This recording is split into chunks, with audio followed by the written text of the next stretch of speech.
500 million years ago, Earth was an alien world. No forests, no animals on land, only strange creatures beneath ancient seas. What did our planet truly look like back then? Tonight, we'll travel deep into that forgotten ocean world. If you enjoy these journeys through time, please like, subscribe and share, and tell us in the comments which ancient creature would you want to see with your own eyes. Thank you for watching. Now let's begin. From far above the planet, sunlight arrives with a strength slightly lower than today, because the sun at this time shines a little less brightly, yet the world below remains warm under a greenhouse sky. The planet turns beneath broad swathes of cloud, and most of the surface shows the colour of open ocean. Polar caps are small or intermittent, and their seasonal growth and retreat exert limited influence on the global temperature, because the air holds abundant heat-trapping gases that slow the loss of warmth to space.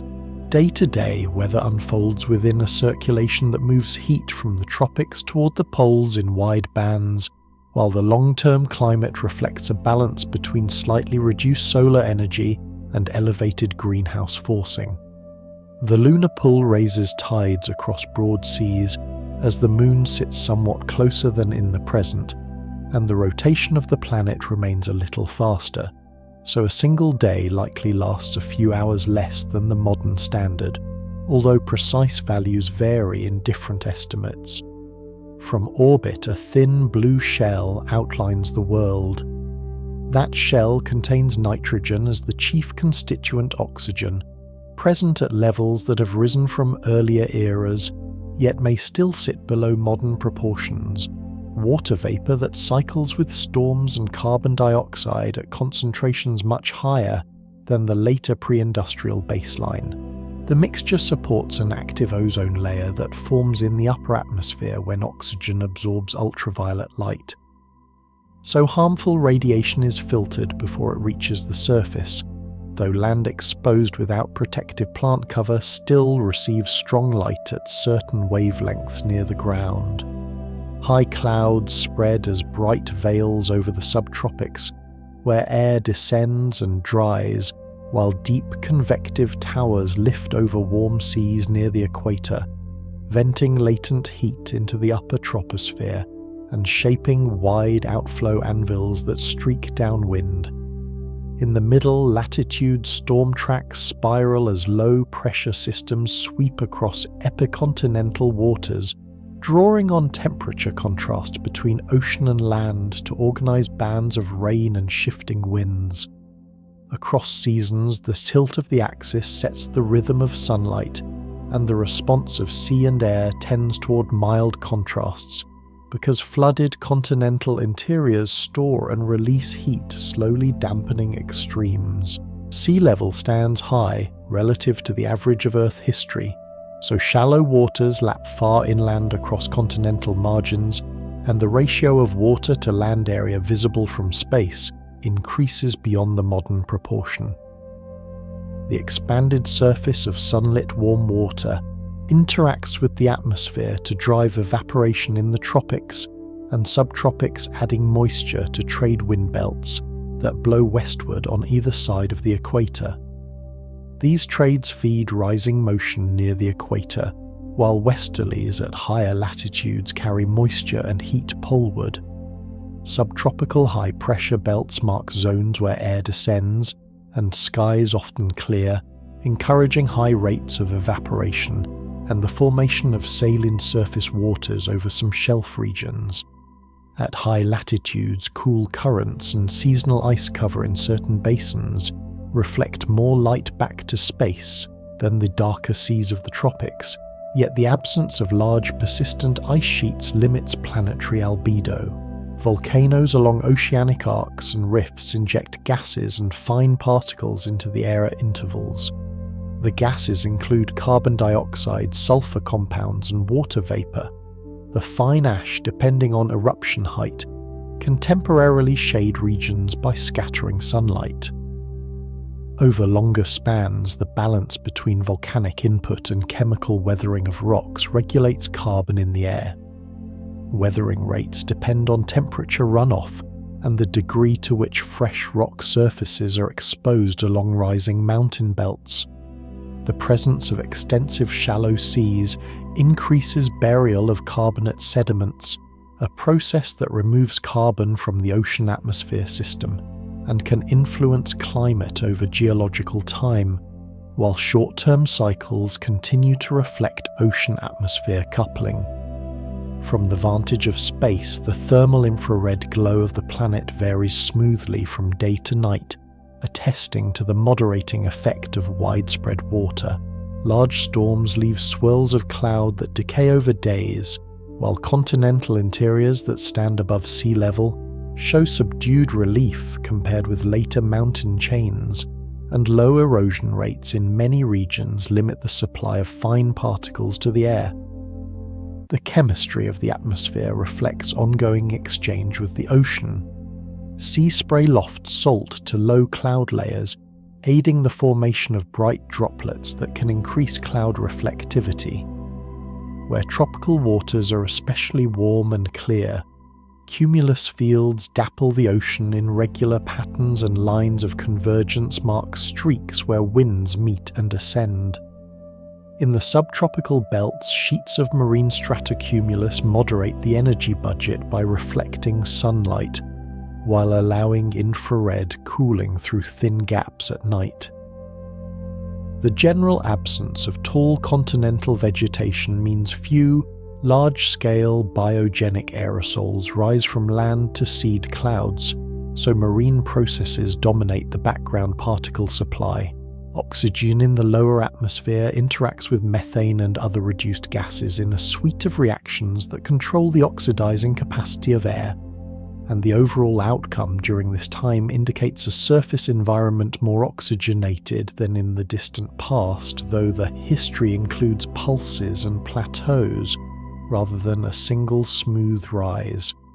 Lightning within deep clouds initiates nitrogen fixation in small amounts, adding to the nutrient inventory that rivers and dust deliver to the sea. At night, infrared cooling over clear subtropical waters promotes gentle inversions that trap moisture near the surface, and by day, solar heating mixes the marine boundary layer, forming streets of shallow clouds that align with the wind. Persistent winds drive surface transport that lifts cooler subsurface water along certain coasts, while piling warmer water elsewhere, and these temperature contrasts feed back on cloudiness and rainfall. In the subtropical belts, extensive sheets of stratocumulus reflect a significant portion of sunlight and help regulate the exchange of heat between ocean and sky.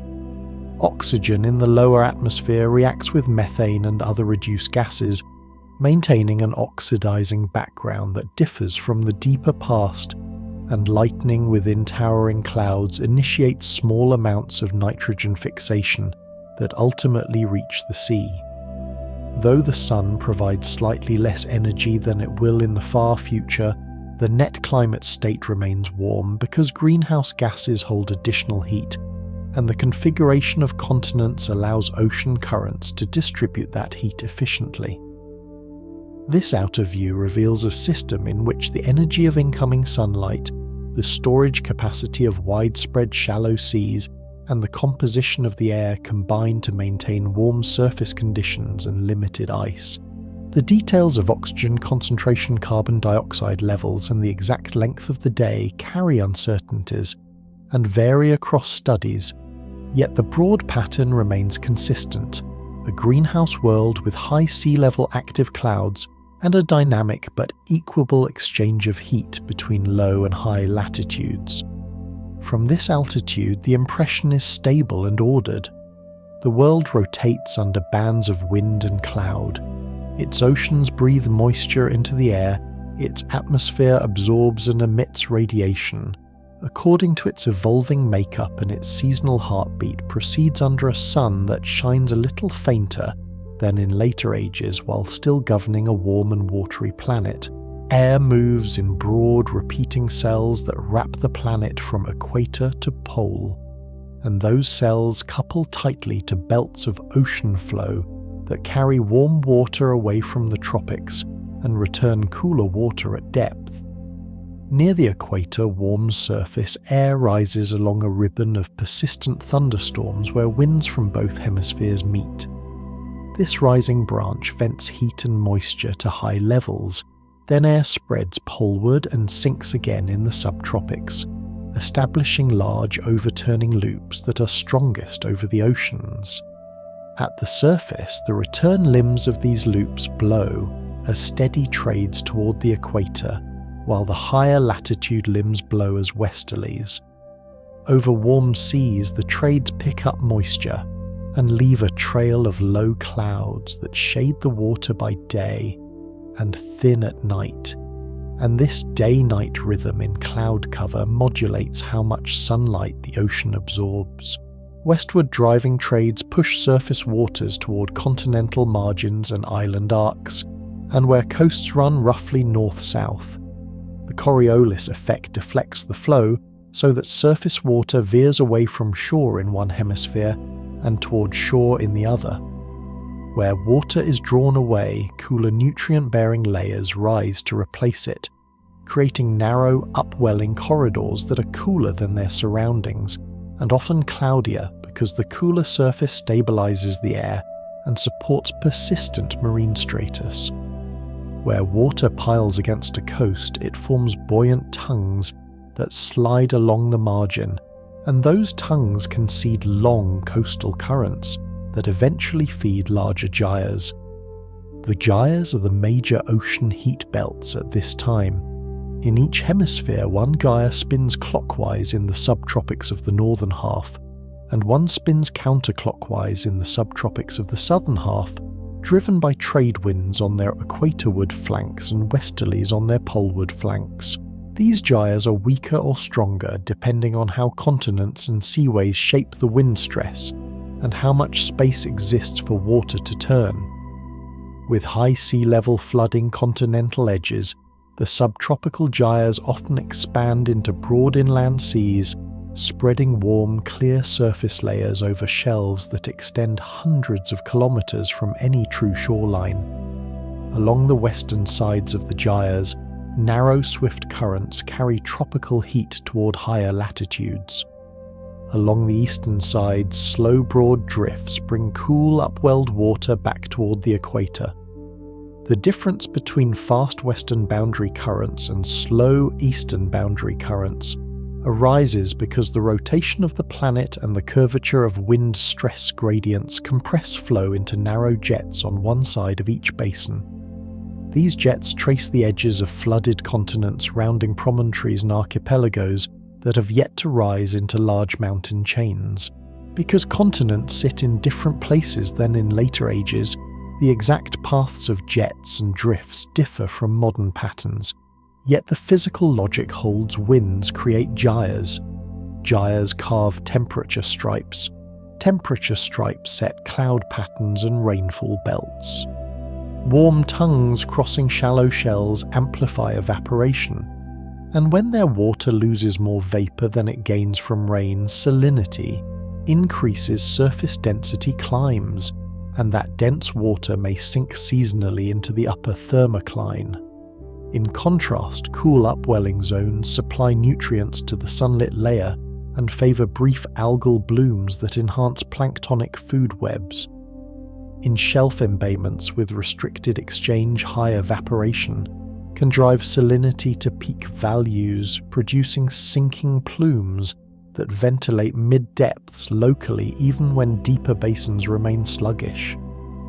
Farther poleward, westerly winds form storm tracks that sweep across epicontinental seas, driving alternating pulses of mixing and calm. During mixing events, wind and waves deepen the surface layer and erode temperature contrast between day and night. During calm intervals, sunlight warms a thin skin that decouples from the cooler water below, reducing turbulence and allowing transparent layers to form where small organisms and suspended grains interact with light. The seasonal cycle shapes these belts. When the hemisphere tilts toward the sun, the intertropical convergence migrates poleward, and the trades and westerlies shift with it, dragging the gyres slightly in their wake and altering the strength of upwelling corridors. Over wide shelves, these migrations flood and expose tidal flats and shoreface bars under longer or shorter days of light, and the associated changes in wind speed and direction modulate wave climates along thousands of kilometers of coast. Because mountain ranges remain modest in many regions, the contrast between hot interior deserts and cool coastal belts is less extreme than in later times with large continents and tall origins, so cross-shore winds tend to be moderate except during passing storms. The lack of deep-rooted terrestrial vegetation means dust sources differ from later eras. Fine silts from weathered surfaces and coastal flats do lift into the air, but the greatest aerosol influence over oceans still comes from sea spray and biological emissions within the marine boundary layer. That background permits low cloud decks to persist along eastern ocean margins, adjacent to flooded shelves, where cool, upwelled water stabilizes the air and forms expansive stratocumulus that raise the local reflection of sunlight. These cloud decks reduce surface heating, reinforcing the cool state of the water below, and the coupled cloud-sea system maintains distinct thermal boundaries that Gaia currents track. In the subtropics, descending branches of the atmospheric cells suppress deep convection, and skies often clear except for patchy trade cumuli. Over the subtropical gyres, high-pressure centres anchor gentle spirals of wind that feed a slow convergence of surface water near gyre cores. That convergence piles water into broad domes measured in tens of centimetres, but spanning vast areas, and the surrounding pressure gradients help steer the swift western boundary jets. Where Gaia edges encounter peninsulas and island chains, eddies spin off and wander, mixing heat and salt between streams and leaving filaments that stretch across hundreds of kilometres. These eddies carry larvae and plankton between shelf communities and open waters, shaping the spread of species and redistributing nutrients. Beneath the surface, the upper ocean stratifies into a warm mixed layer, a sharp thermocline, and cooler layers below. In the warm greenhouse climate, the mixed layer tends to be deeper in stormy belts and shallower under the subtropical highs. The thermocline acts as a lid that traps heat in the top few dozen to a few hundred meters, and the strength of this lid varies with wind forcing and freshwater fluxes. Where rainfall exceeds evaporation near the equator, a lens of fresher water can further stratify the surface, while in the evaporative subtropical belts, a saltier, denser surface fosters intermittent sinking into the upper pycnocline. The net result is a quilt of surface density patterns that guide lateral flows and modulate the efficiency of nutrient supply from below. At high latitudes, seasonal cooling and brine formation in areas of sea ice production create denser waters that may sink to intermediate depths. However, the overall deep overturning remains sluggish in many basins, because basin geometry and sill depths restrict exchange, and because widespread warmth limits the density contrast needed for vigorous sinking to abyssal levels. Instead, much of the deep ocean receives oxygen and carbon through slow diffusion and occasional intrusions guided by regional topography. Over the shelves, tides interact with bank edges and straits to produce strong currents that stir bottom sands and maintain mobile ripples and dunes. Where tidal mixing is strong, the water column remains well blended, raising nutrients to the surface even under calm skies. Where tidal mixing is weak, fronts separate clear stratified water from turbid mixed zones, and these fronts align seasonally with the positions of wind jets and coastal currents.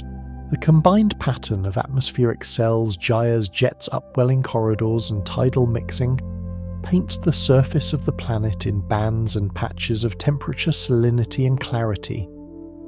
These fields govern where carbonate sands accumulate on banks, where mud settles in quiet embayments, where plankton flourish in nutrient-rich plumes, and where predators follow prey along boundaries of contrast. Uncertainties persist in the exact shapes of the basins and the fine details of wind strength, yet the governing physics binds the scene. Winds drive currents.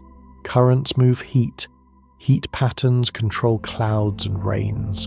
And all together they establish durable ocean heat belts that maintain a warm, equable planet with wide, shallow seas and gentle gradients between low and high latitudes.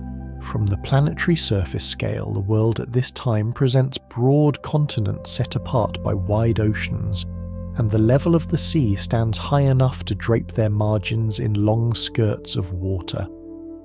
One great landmass fills much of the southern hemisphere, assembled from older cores and younger belts, fused through past collisions, while smaller northern continents stand apart across deep basins.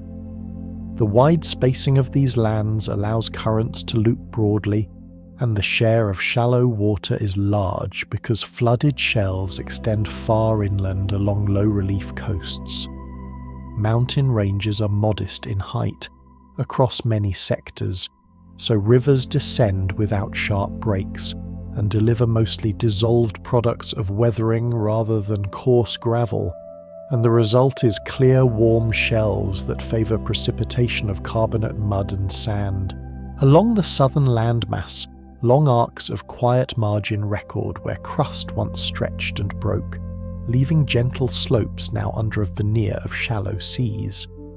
Along some northern continents, margins alternate between calm stretches and zones of volcanic arcs, and microcontinents, yet high sea level, still floods their edges during lulls between uplifts. The shorelines are not abrupt boundaries. A mosaic of lagoons, tidal flats and low islands passes seaward into open shelf and landward into plains that rarely rise far above storm reach. Because vascular plants have not yet built deep root systems, soils are thin in most regions and surfaces shed water quickly during rains. With gentle terrain and ample room for water to spread, floods disperse into sheets that slow and settle fine particles. Low relief and high sea level expand marine air far inland, tempering daytime heat and nighttime cooling and weakening seasonal contrasts over flooded interiors.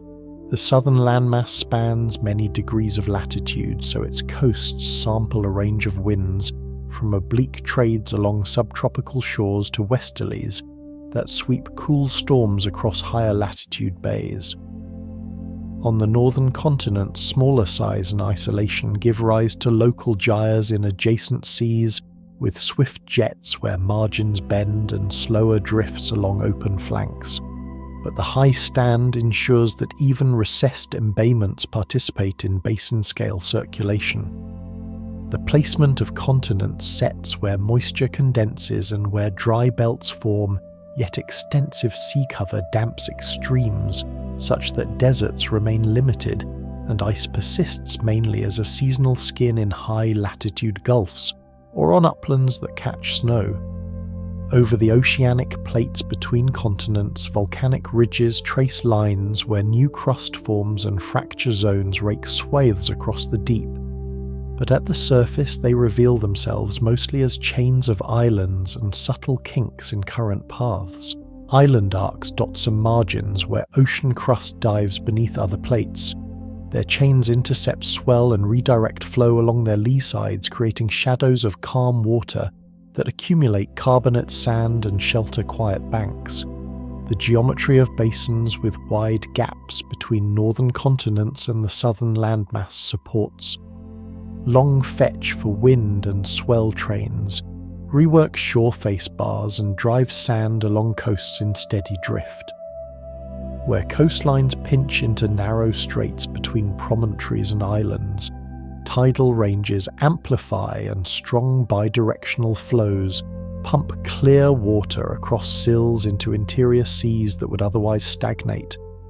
Elsewhere, broad openings face the trades and admit a constant flux of oceanic water onto the shelves, setting up counterflows near the bottom that return denser, slightly cooler water to the open sea. Because margins are drowned and relief is low, deltas are fewer and smaller than in later low stands, and river mouths grade quickly into tidal inlets flanked by sandy shoals. Where siliciclastic input is limited skeletal debris and chemical precipitation supply, most sediment so the seaward slope of the shelf breaks gently into a deeper ramp rather than dropping sharply. On the southern landmass, long curving coasts host chains of low islands separated by tidal passes. Arcwood basins on the seaward side collect thicker piles of mud and lime as currents slow in their lee. On the northern continent's inner seas develop where tilted blocks create asymmetric basins. Steep sides face the open ocean and focus wave energy, while gentle sides open onto plains where wind can push water inland during storms, flooding flats that later dry and crack. Evaporation exceeds rainfall along certain subtropical shores, raising surface salinity in partly restricted bights. Dense water formed in these basins spills seaward as a clear creeping layer that hugs the bottom and ventilates middle depths on adjacent shelves. Active mountain belts do rise where arcs collide with continental edges, delivering pulses of sand and gravel, and fans spread into nearshore waters to build ridges that waves shape and tides cut. Yet the high stand smothers relief quickly, and longshore currents redistribute coarse material thinly along many hundreds of kilometers of coast. The seafloor under the flooded shelves records this geometry as bands of carbonate sand mud and shell fragments that thin and thicken with distance from the coast, while on land, thin alluvium blankets low uplands and fills shallow valleys that rarely incise deeply. In the open oceans, the placement of continents guides the paths of equatorial countercurrents and subtropical gyres, and these patterns feed back on coastal climates by altering sea surface temperature along the margins. Warm tongues foster clear water and carbonate production. Cooler tongues favour more nutrients and higher plankton biomass, and those contrasts migrate as wind belts shift through the year. The planetary surface is thus a patchwork of drowned continental edges, island chains and deep basins with a dominant southern landmass, and smaller northern continents separated by broad sweeps of ocean. High sea level softens relief and expands shallow seas, and the outlines of continents act mainly as gentle guides for air and water rather than as walls. Marine influence penetrates far inland. Exchange between basins and shelves is continuous, and the geography invites warm currents to wander across low coasts, under a sky that rarely delivers extremes. Precise shapes and positions of coasts carry uncertainties, because rocks have been bent, buried and eroded since that time. Yet the balance of evidence supports a configuration with a large southern landmass, smaller northern continents and continents edged by wide, shallow seas during a prolonged high stand of the ocean. Across the drowned interiors of continents, the sea spreads in broad, shallow expanses, where sunlight reaches the bottom over large areas, and where waves, tides, and passing storms steadily reshape the bed. Water depth often measures in tens of meters rather than hundreds, and the seabed presents a mosaic of rippled sand, firm lime mud, and patches of shell debris that reflect local energy and sediment supply. On open shelves facing prevailing winds, low swells sort sand into shoals that migrate slowly along the coast, while in protected arms of inland seas, quiet water allows fine mud to settle in thin laminae that drape older surfaces with soft blankets.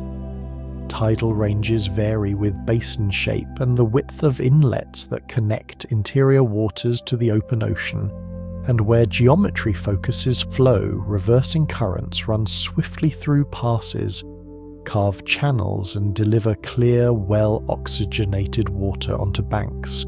Over the banks alive with motion but rarely disturbed by breaking surf except during storms, carbonate grains form and accumulate when warm, clear water and constant stirring combine to keep particles in gentle suspension.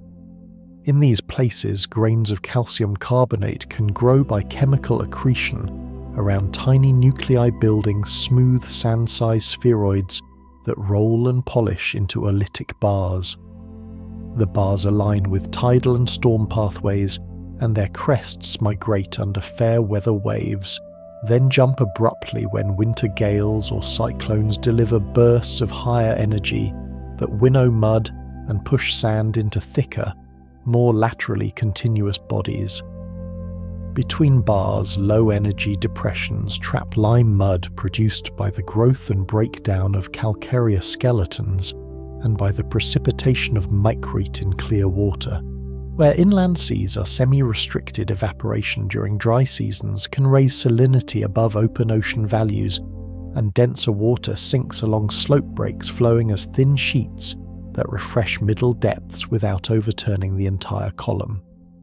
The contrast between evaporative basins and more open reaches sets up subtle density fronts, across which small organisms and suspended grains concentrate, and the seabed below those fronts records alternations between slightly coarser current, swept layers and finer still water deposits.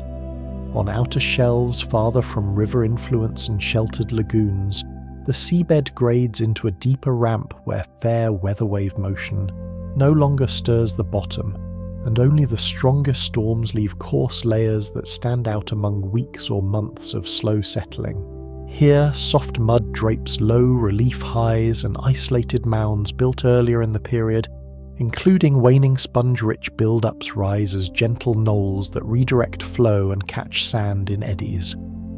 Around these knolls, current acceleration on the upstream side sweeps away the finest grains, leaving thin carpets of shell fragments and pellets, while the downstream side collects small dunes of skeletal sand that climb the flank in shifting tongues. Closer to shore, the shore face grades landward into tidal flats and lagoons wherever barrier bars or islands break the energy of open waves. On these flats, the daily tide floods across wrinkled microbial pavements and retreats along shallow rills, leaving millimetre-scale levees beside small channels and tiny teepee-shaped buckles where lime mud expands and dries under strong sun. Storm surges overtop barriers and deliver sheets of sand far across the flats, building laterally extensive layers that thin and pinch around low islands before fading into quiet mud. In the lee of islands and banks, seagrass meadows do not yet occupy the role they will in later times, so stabilization depends on microbial films and the physical shelter of bars. Even so, prolonged calm allows delicate laminations of micrete and silt to stack into thin, even beds that cap the storm layers below. Inland seas expand and contract on seasonal and longer intervals, as wind set-up, atmospheric pressure and remote oceanic forcing alter the height of the connecting boundary, and during expansions, marine water flushes far across interior shelves, refreshing oxygen and delivering larvae and plankton that recolonize areas left stressed by prior stagnation or high salinity. During contractions, isolation intensifies, and the balance between evaporation and precipitation drives water properties toward local end members shaped by climate and basin geometry. Along the margins of large inland embayments, wine drifts assemble shore-parallel sand ridges that march slowly along the coast, while river mouths, often small under the high stand, feed only limited siliciclastic sediment to the shelf, where nearby uplifts deliver bursts of coarser material delta, like bodies build short lobes that lose momentum quickly in the shallow sea, producing sharp base tongues of sand that interleave with broader carbonate sheets. The overall pattern favours carbonates on many shelves, because clear warm water and low terrigenous input allow carbonate-producing organisms and chemical processes to dominate sediment budgets. Yet even in carbonate provinces, mud from distant sources arrives as thin dust derived from weathered land and ash from episodic eruptions, and that dust carried by winds settles across the sea surface and drops through the water column to pepper the seabed, introducing trace minerals and acting as seed particles for further chemical growth. Storm climatology writes a separate rhythm. Over many shelves, fair weather over months allows decimeter-scale ripples and small dunes to form and become stabilized by microbial films. Then a single strong storm in a given year sweeps the seabed with oscillatory flows that plane off the ripple crests and deposit a sheet of graded sand capped by a pavement of shell hash. The storm layer records direction in faint imbrication and contains ripped-up clasts of firm ground, where microbial mats bound the substrate so well that waves tore them up as cohesive chips. After the storm, quiet returns and a new cycle of ripple building and mud drape resumes, gradually burying the sharp event bed under a veneer of seasonal deposits. In some semi-restricted arms, the bottom water grows periodically low in oxygen, when summer heating strengthens stratification and prevents exchange with the surface. Then autumn winds and cooler air deepen, mixing and restore a more even profile.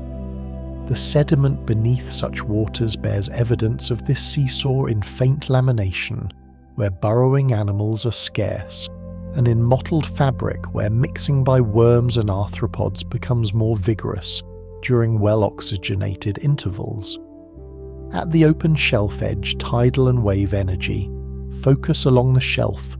Break and mass transport deposits occasionally descend the upper slope as slurries generated when storms oversteepen sand bodies, or when seismic shaking loosens partially consolidated layers. These gravity flows spread wedges of mixed sand and mud onto the deeper ramp, yet the overall relief remains gentle, because long spans of fair weather favour slow accumulation. Temperature across these regional seascapes stays warm from surface to shallow bottom, with gradients dictated more by latitude, local upwelling and evaporation than by sharp fronts. Salinity varies with openness and turbidity, depends on wind and wave state, and the degree of biological production in the water above. Light reaches the bottom over wide sectors, allowing photosynthetic microbes to contribute to sediment binding and carbonate precipitation, where clarity is highest. The picture is one of continuity rather than contrast. Banks and bars linked by passes, flats connected to lagoons, open shelves grading to gentle ramps, all organised by recurrent winds, repeating tides and seasonal storms. The precise outlines of these seascapes shift with small changes in sea level and with the strength of wind belts, yet the character endures as long as the high stand persists. Vast shallow interiors act as buffers that absorb energy, store heat, and accumulate thin layers of sediment that archive the balance between fair weather processes and episodic events. In this setting, the quiet action of waves and tides sculpts the bed day after day, while sporadic storms write bold strokes that are later softened by calm. Over years to millennia, the inland seas and epicontinental shelves hold stable patterns of banks, channels, flats, and depressions, a warm and sunlit domain where the interplay of depth energy and chemistry builds the foundation for the communities that occupy these waters, without requiring abrupt transitions or sharp boundaries across the flooded continental expanse. Across the open shelf, water column-like heat and motion arrange themselves into gentle layers that shift with wind tide and season. Near the surface, a thin skin warms quickly under sun and cools after dusk, and that daily cycle sets buoyancy, contrasts that either strengthen or relax the stratification below. When winds are light, the warm lens remains shallow and clear, and sunlight penetrates many tens of meters, with blue and green wavelengths travelling farther than red as water, and suspended grains absorb and scatter different parts of the spectrum.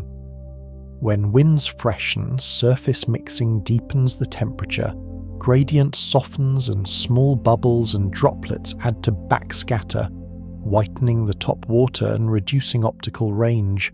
Beneath the mixed layer, a thermocline forms where temperature declines most rapidly with depth. In this greenhouse world, the thermocline often lies within the upper, few dozen to few hundred meters, its exact depth set by the balance between surface heating, wind stirring, and the arrival of cooler or saltier water from adjoining currents. Within and above the thermocline, tiny particles of organic matter and minerals ride the slow downward drift of marine snow, while intermittent bursts of turbulence from storms, tides, or internal waves suspend some fraction back upward and keep the water lightly hazy. Tides generated by the pull of the moon and the sun, and shaped by basin geometry, pass across the shelves as broad low waves that alternately speed and slacken currents near the bed and in mid-depths. Where tidal beams meet slopes or banks, part of their energy converts into internal waves that slide along density layers beneath the surface.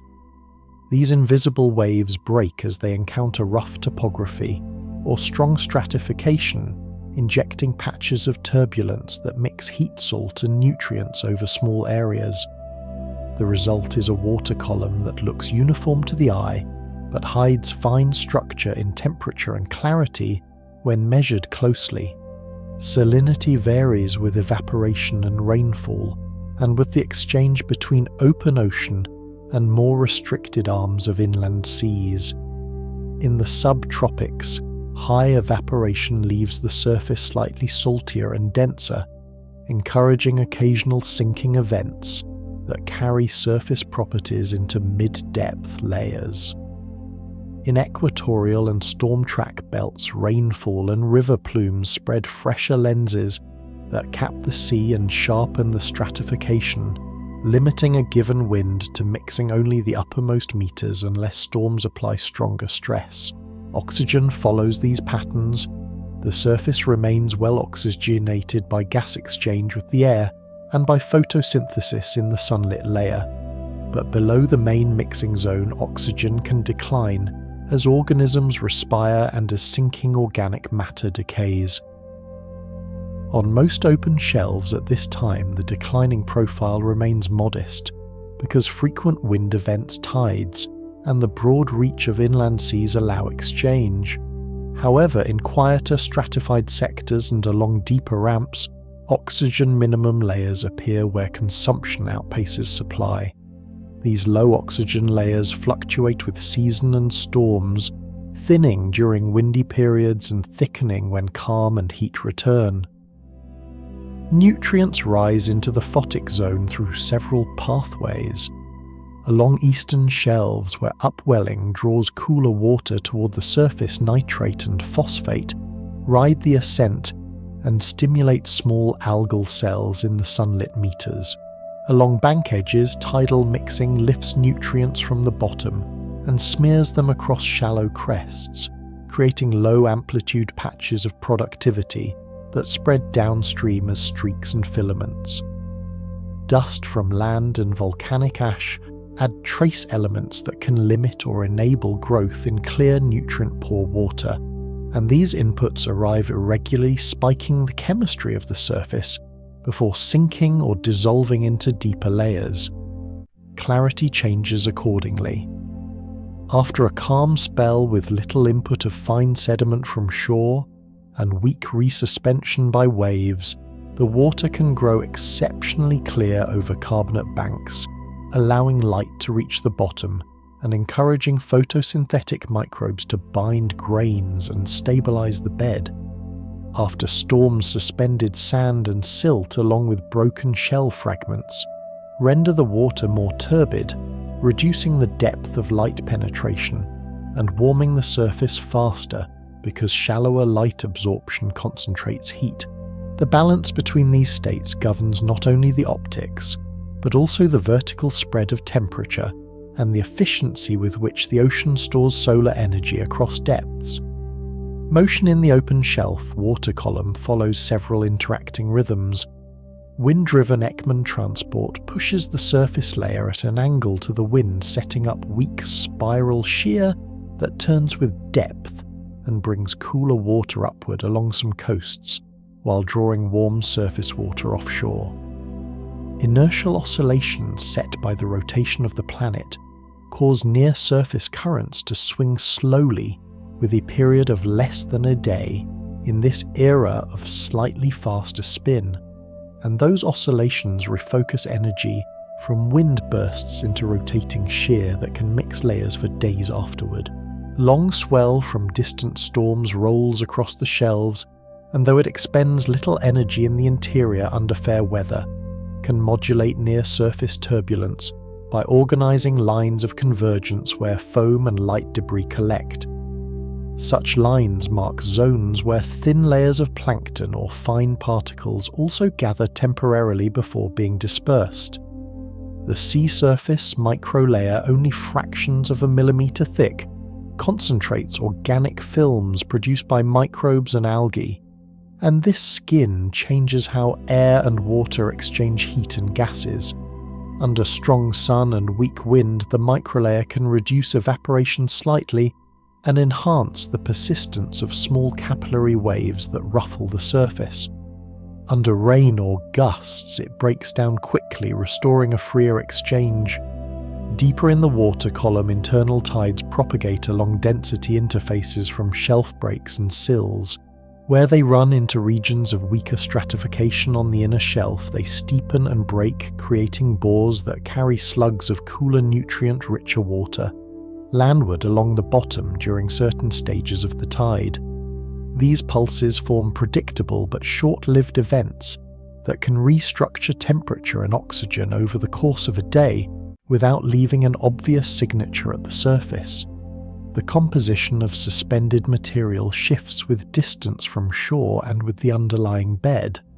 Over carbonate provinces, particles include tiny lime mud crystals, rolled pellets, shell shards, and fecal aggregates that sink at different rates. Over mixed shelves, the load includes clays and fine silts from distant land, volcanic glass from ashfall, and biogenic silica from the remains of certain plankton groups. In the warm, clear waters that dominate many open shelves, saturation with respect to calcium carbonate stays high, so dissolution of carbonate particles in the upper water is limited, and much of the fine lime produced near the surface survives to settle slowly.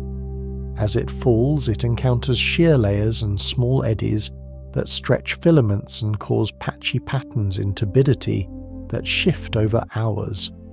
Temperature in the open shelf water column remains warm from top to bottom across most of the region, though the thermocline can separate a very warm surface from a slightly cooler interior, and high-latitude shelves show stronger gradients where seasonal cooling creates a denser near-surface layer in winter that can sink and ventilate mid-depths.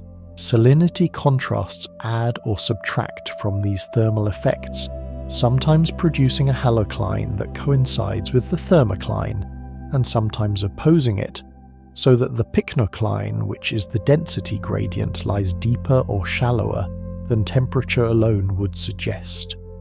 Sound travels efficiently through these layered waters, refracting along gradients that guide energy into channels, and although this property does not alter the physics of heat and salt, it indicates the smoothness and coherence of the stratification across wide areas. The open shelf water column taken together operates as a gentle engine that collects sunlight at the surface, stores part of that energy in warm layers, and passes momentum downward through turbulence and waves in intermittent parcels. It processes material from above and below, bringing nutrients up across density barriers in small doses, while sending fine particles down in slow rain. Oxygen ebbs and flows with mixing and consumption, while clarity brightens and dims with weather, and with the production and breakdown of microscopic life. The details vary from coast to coast and from season to season, yet the structure repeats widely: a cap of sun-warmed water, a stratified interior shaped by heat, and salt pulses of mixing from wind and tide, internal waves that carry energy along hidden paths, and a steady drift of particles that connect the surface to the seabed. In this time of high seas and warm climate, those patterns favour stability over extremes and maintain a broadly clear sunlit realm where physical gradients are gentle, transitions are gradual, and the water column quietly integrates the signals of air, land and sea floor into a coherent and resilient state across the open shelves. Carbonate platforms at this time occupy warm, shallow belts on flooded continental margins, where clear water, ample light and steady agitation allow calcium carbonate to precipitate and accumulate into broad banks and low mounds. A carbonate platform is a shallow marine factory that generates its own sediment, rather than receiving large supplies from land, and in these epicontinental settings the factories run almost continuously. Because rivers are small, water is clear and temperatures stay mild through long seasons. Over wide tracts, the bed is a sheet of lime mud pellets and bioclastic grains that firms under gentle compaction, while local highs grow where currents slow enough to let particles settle, or where skeleton builders and microbes baffle flow and trap sediment. Earlier in the period, sponge-rich build-ups and Archeoceath mounds are more common, and by mid-time many such frameworks wane or persist as subdued remnants. Yet the habit of the platform endures as microbialites, which are carbonate structures made by microbial mats, share space with skeletal debris from shelly animals. These microbial constructions occur as thin laminated domes called stromatolites, and as clotted knobby masses called thrombolites. They stabilize loose sediment by filaments, and sticky films trap passing grains during calm spells and precipitate carbonate within the mat as microbes alter the chemistry of the pore water. Between mounds and domes, well-sorted sands form and migrate as waves, and tides shuffle grains back and forth. In warm, supersaturated water, smooth-coated sand-sized spheres called ooids grow by concentric accretion around tiny nuclei rolling in shoals that brighten the bottom as pale ribbons. The shoals crest where tidal jets accelerate through passes between banks, and they spill down lee slopes in avalanching sheets that record each tide and storm as stacked sets of cross-bedding. During calm, small ripples rework the surfaces and microbial skins bind their crests. During gales, oscillatory flows plane crests and drive fresh pulses of sand onto bar tops that later harden into compacted pavements. Across the platform, top patchy communities colonize firm grounds and low-relief margins. Sponges anchor on stiff muds and grainy veneers, their bodies straining water for food, and leaving three-dimensional skeletons that later collapse and fill with mud. Small shelly animals, including brachiopods, contribute shell fragments that mix with microbially bound mud into a composite sediment of grains, clasts, and early cements. Radiodonts and other swimming arthropods do not build, but their foraging over the platform transports shell and pellet rain into hollows and feeds back on the small-scale topography. The platform interior remains largely fair weather, because wave energy dissipates across long fetches and because storm waves break mainly along outer belts, where depth shoals rapidly. There at the platform rim current washed flanks act as both a barrier and a filter. Incoming swell and tide force water across the rim and down the slope as dense particle-rich sheets, while return flow creeps along the bottom of the platform interior, maintaining a slow renewal that keeps the water clear. Where earlier sponge and Archeocath frameworks persist near the rim, they rise only a few meters above the surrounding bed, yet baffle currents and create cavities where finer grains settle out of suspension. These low mounds resemble reefs in function more than in towering size, serving as roughness elements. That slow flow split it into jets around knolls and cast eddies on the lee side. The resulting pattern of acceleration and shelter segregates grain sizes, coarse skeletal sand and oids, mantle stoss slopes, finer mud gathers in lee pockets, and pavements of hard ground develop where early cementation binds sediment into cohesive layers. Early cement forms when pore waters rich in calcium carbonate precipitate crystals along grain contacts and in voids, turning loose sand into crusts that resist erosion during later storms. On the platform flat, these crusts occur as patchy, cracked layers that lift slightly and break into rafts under thermal expansion and contraction, then settle back and are buried by the next accumulation of sand and mud. Over time, a stair-step of such surfaces punctuates the otherwise even build-up, recording subtle shifts in water depth and chemistry. Water properties across the platform reflect the balance between evaporation, rainfall, and exchange with open shelves.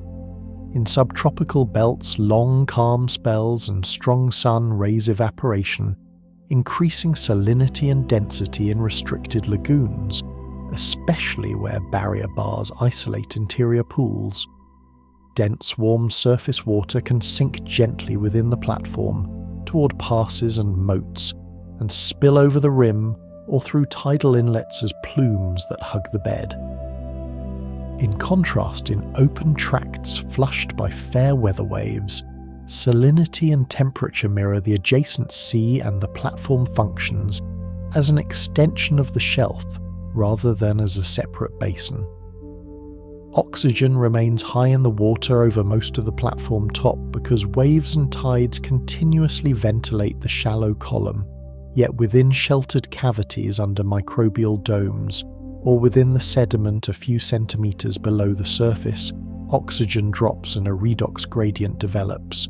That gradient fosters microbial processes that cycle sulfur and carbon and promote carbonate precipitation within the uppermost pore spaces, enhancing lithification close to the bed surface and strengthening microbialites against erosion.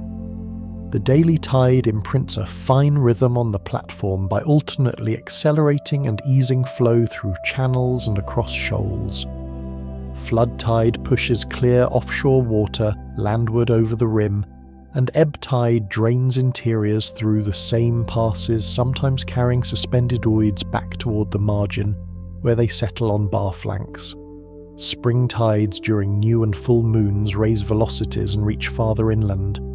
Neap tides slacken the exchange and allow the platform interior to clear.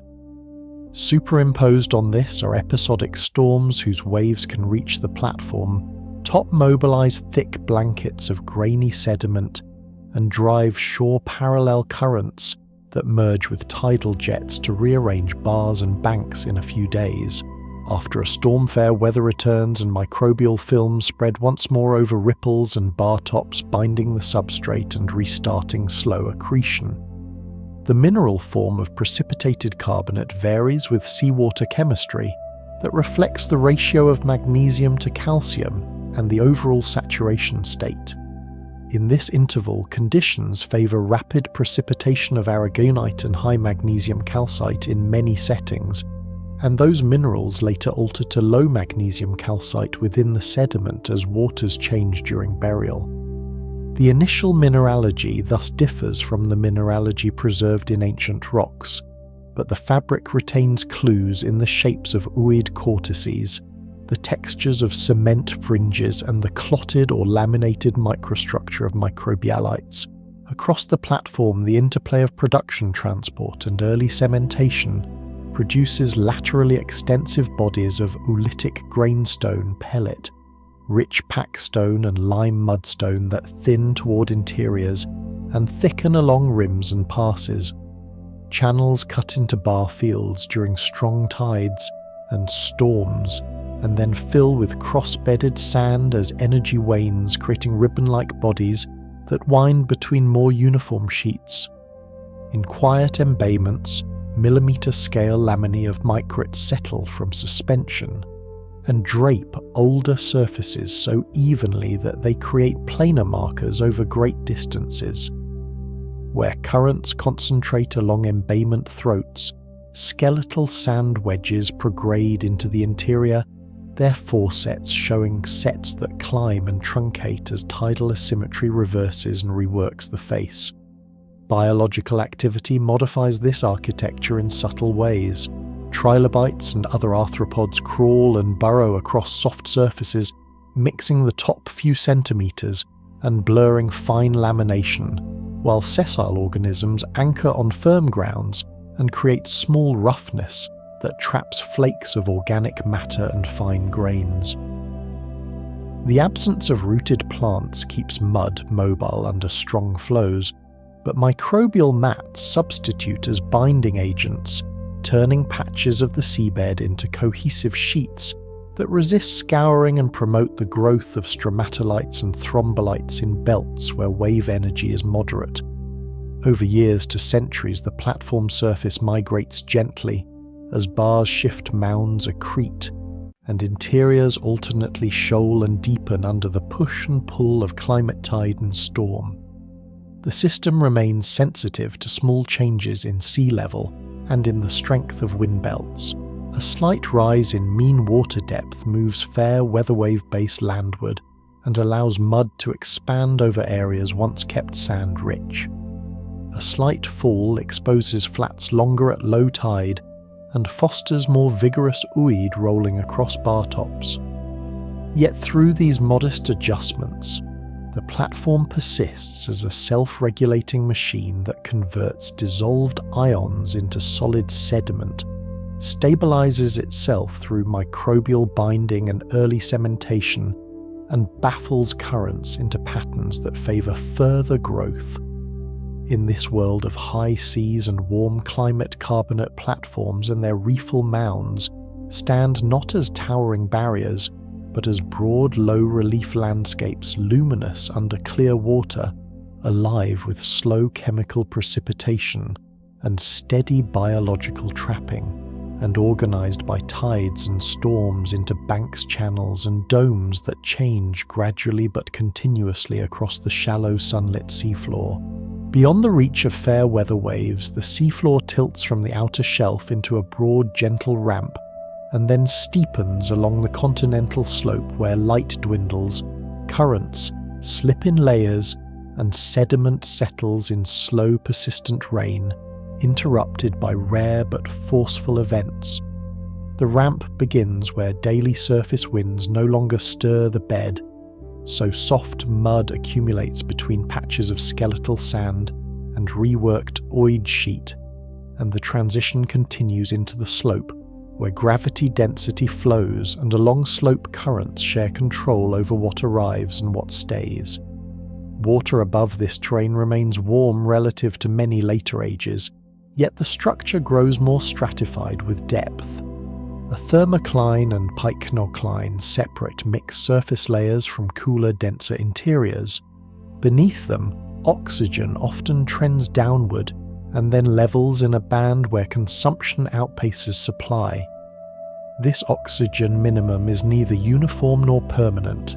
It thins when storms and seasonal cooling deepen, mixing, and when dense plumes from shelves slide seaward along the bottom, and it thickens during prolonged calm when organic matter exported from the sunlit zone decays in place. Where the minimum presses toward the bed animals that churn sediment retreat to pockets of better ventilation, and the sediment fabric records this stress as finer lamination, fewer vertical burrows and subtle colour changes tied to redox boundaries within the top few centimetres. The ramp face hosts a quiet procession of internal waves that ride density layers like invisible swell. Generated at sills, bank edges, and the shelf break, these waves shoal and break on the lower ramp and slope, injecting patches of turbulence that stir thin strata of water and lift near bottom layers briefly into motion. Over time, such events sort the finest fractions and produce faint streaks of coarser grains, oriented along contours. These streaks built by steady along slope flow are called contourite drifts when they thicken into bodies, and during this interval they remain low relief ribbons of silt and fine sand that trace persistent currents guided by basin shape. Superimposed upon the background rain and contour flow are episodic gravity movements. During strong storms that oversteepen the outer shelf, or during shaking along active margins, sand and mud detach and move downslope as turbidity currents and debris flows. The lighter kind begins when a slurry of suspended particles becomes denser than surrounding water and accelerates, cascading over the break and carving shallow channels that soon fill with their own load as energy wanes. The heavier kind carries blocks and rafts of partially consolidated sediment that tumble and slide before freezing into chaotic pebbly masses at the base of the slope. Both types leave sharp-based beds that fine upward, and both are later buried by the slower rain of mud. Between events, pelagic and hemipelagic sediment dominates. Pelagic material falls from the water column far offshore and includes the remains of plankton and fine crystals that precipitate from supersaturated seawater, while hemipelagic material includes the mix of fine debris shed from shells and diluted by planktonic fallout. In warm, shallow seas rich in carbonate production, fine lime mud travels as flocks that sink in slow, even drift.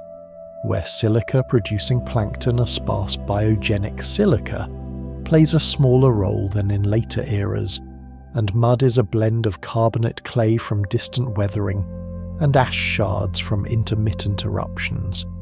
Each night and day cycle each internal wave burst, and each passing eddy nudges this mixture into delicate laminae that may persist where animals do not disturb them. The slope face itself is segmented by subtle terraces formed where changes in gradient concentrate along slope flow, and by low scarps where small failures removed wedges of sediment. Along the upper slope, gullies in size where repeated small flows prefer the same path. Along the lower slope, channels merge into broad aprons that feather out onto the basin floor. In places where earlier sponge-rich mounds once rose near the shelf edge, their drowned remnants form roughness that accelerates near bottom flow and sweeps fine mud away, leaving pavements of shell grit and lithified chips that clink under weak currents. Around such highs, eddies trap sand and silt, building drifts that climb the stoss side and taper on the lee. Water properties across these depths reflect exchange with shelves and basins. Salinity varies modestly. Temperature declines smoothly. Oxygen dips and then recovers below the minimum as slow, dense intrusions ventilate the deeper interior. Nutrients accumulate where remineralization exceeds consumption, and intermittent upward mixing delivers thin pulses to shallower layers. The chemistry within the sediment follows the availability of oxygen. Just beneath the bed, where oxygen penetrates only shallowly, microbes use alternative pathways to process organic matter, reducing compounds and producing gradients that dissolve or precipitate minerals in fine patterns. Iron and manganese may cycle between reduced and oxidized states within millimeters, staining laminae with subtle hues that only later lithification will fix. Where pore waters saturate with respect to calcium, carbonate crystals grow along grain contacts, and within voids, binding mud into early stone that resists later erosion and breaks into plates along weak layers. The benthic community changes with depth and oxygen. On the upper ramp and well-ventilated upper slope, trilobites and small echinoderms forage on and within the topmost sediment, leaving shallow trails and spreading mottles that disrupt lamination. Brachiopods and small sponges attach where firm spots offer purchase. Where oxygen dips and food rain increases, soft-bodied deposit feeders exploit the surface, and bioturbation declines to delicate burrows that thread between thin laminae. Upon recovery, events when fresher water arrives, mixing resumes and mottles the fabric. The net effect is a patchwork of textures that record repeated swings between calm, low oxygen settling and ventilated, biologically active intervals. Along some margins, dense salty water formed in evaporative shelf basins escapes through passes and spills over the break, as clear bottom-hugging plumes their slight excess density enough to drive them seaward until they thin and mix.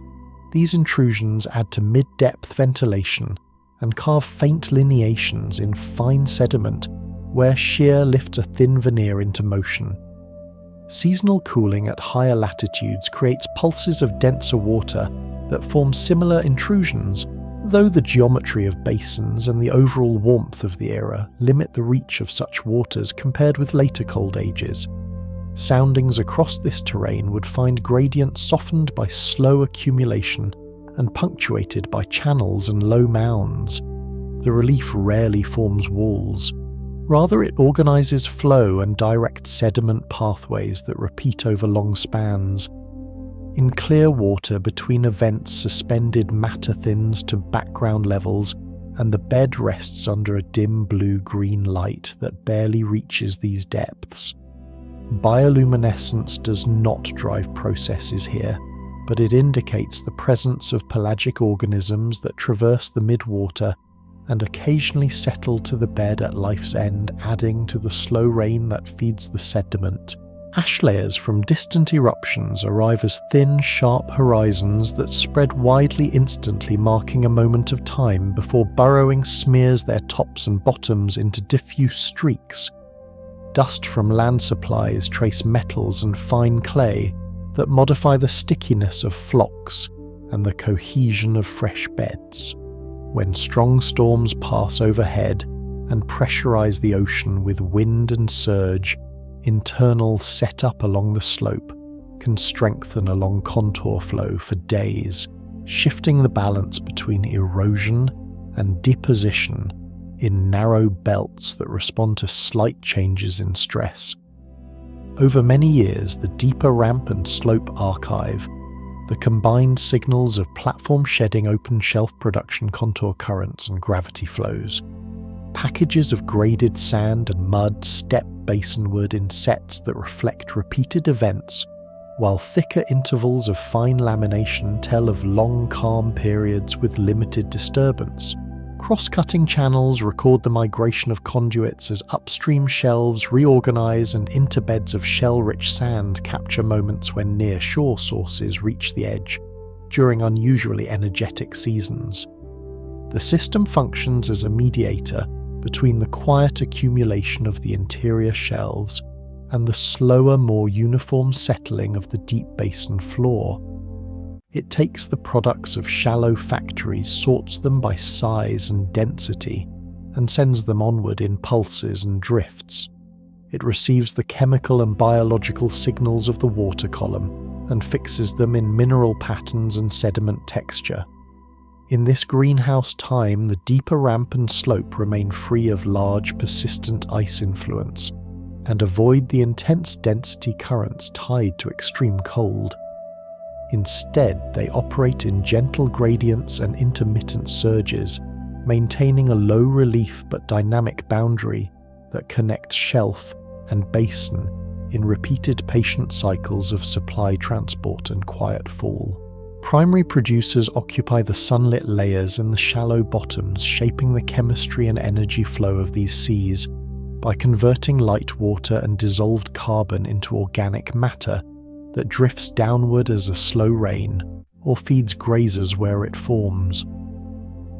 At the surface, microscopic algae and cyanobacteria thrive where light is strongest and mixing keeps nutrients within reach.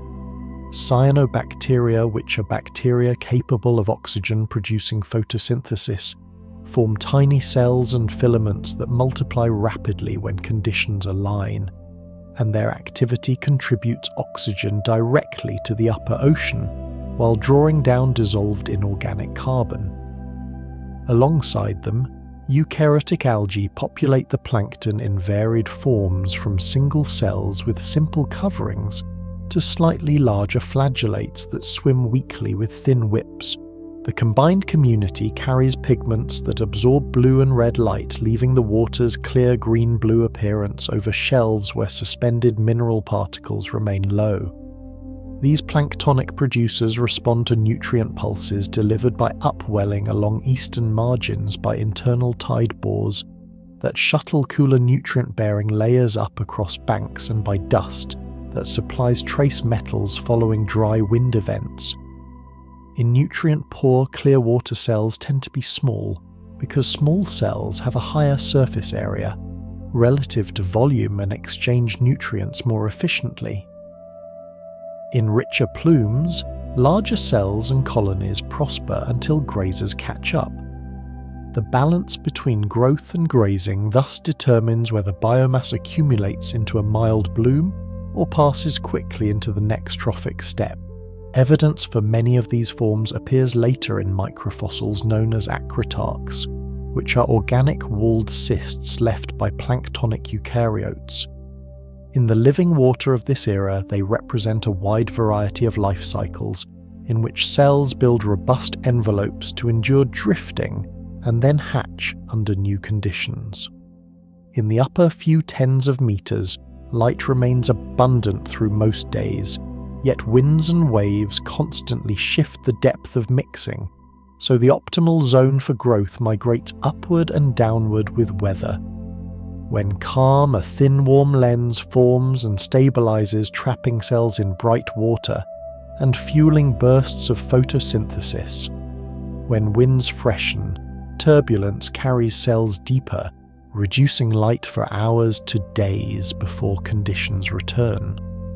Rain introduces short-lived freshwater caps that sharpen stratification trap producers near the top and alter the balance between light and nutrients until caps dissipate. In subtropical gyre interiors, low nutrients and high clarity favour a steady state where small cyanobacteria and tiny algae recycle nitrogen and phosphorus efficiently within the top layer, assisted by microbial partners that remineralize waste quickly. Along productive coasts, upwelling recurrently replenishes nitrate and phosphate, and the surface brightens with higher chlorophyll before grazers and mixing rain in the increase. Growth rates depend not only on major nutrients, but also on trace elements such as iron and zinc, which dust and ash supply in pulses. After such inputs, cells that were limited can divide faster for a brief window, and the signature of that change passes into the food web as more carbon fixed in the surface. Beneath the surface, photosynthesis continues as long as light remains above a threshold, so a deep layer of lower rate growth often sits near the base of the sunlit zone, where nutrients are slightly higher and grazing pressure can be lower. This layer moves with the thermocline and with water clarity, sometimes sharpening into a narrow band and sometimes spreading over many meters. The presence of such a layer stabilizes primary production over time because it persists through mild weather changes that disturb only the uppermost meters. Attached primary producers inhabit shallow bottoms where light reaches the seabed across large areas. Microbial mats carpet tidal flats, lagoons, and platform interiors, binding grains into cohesive films that wrinkle, crack, and heal as water depth and exposure vary. On firm, clear bottoms within a few tens of meters of the surface, photosynthetic microbes colonize the tops of rippled sands and the surfaces of lime mud beds, creating speckled patterns where the darkest grains carry more filaments and where grazing pressure differs. In some lagoons and along gentle slopes between banks, stromatolites and thrombolites grow as low-layered or clotted domes that accrete slowly as microbes trap grains and precipitate carbonate within the mat. These structures alter local flow, casting small wind shadows that collect fine particles and promoting local gradients in oxygen and acidity that further encourage cementation just beneath the surface. Producer communities influence water clarity by altering particle size and flocculation. In calm conditions, exuded polymers from microbes increase the stickiness of fine particles so they clump and sink more rapidly, clearing the water column and allowing light to penetrate deeper. In stormy intervals, these gels disperse, and resuspension increases turbidity, compressing the zone of effective photosynthesis toward the surface. Producers also regulate the balance of carbon species in the water. In warm, shallow belts, daytime photosynthesis raises pH in thin boundary layers around mats and on bank tops, enhancing carbonate precipitation. At night, or during low-light respiration, reverses that trend, increasing acidity locally and promoting dissolution of the most reactive crystals, a cycle that accentuates the day-night texture of early cements. Oxygen produced by surface plankton and by benthic mats diffuses and mixes into surrounding waters, sustaining animals and microbes that consume it. The degree to which oxygen penetrates downward depends on mixing and on the amount of organic matter sinking from above. When production is strong and mixing weak oxygen, minimum layers sharpen as decay proceeds below the photic zone. When winds deepen the mixed layer, or when dense plumes sweep across the bottom, oxygen intrudes farther into the interior and relief comes to organisms that prefer better ventilation. Through these swings, producers continue to fix carbon steadily at rates set by light temperature and nutrients, and the export of organic matter proceeds in a gentle snow that draws associated elements such as phosphorus and iron downward until bacteria and small animals return them to solution.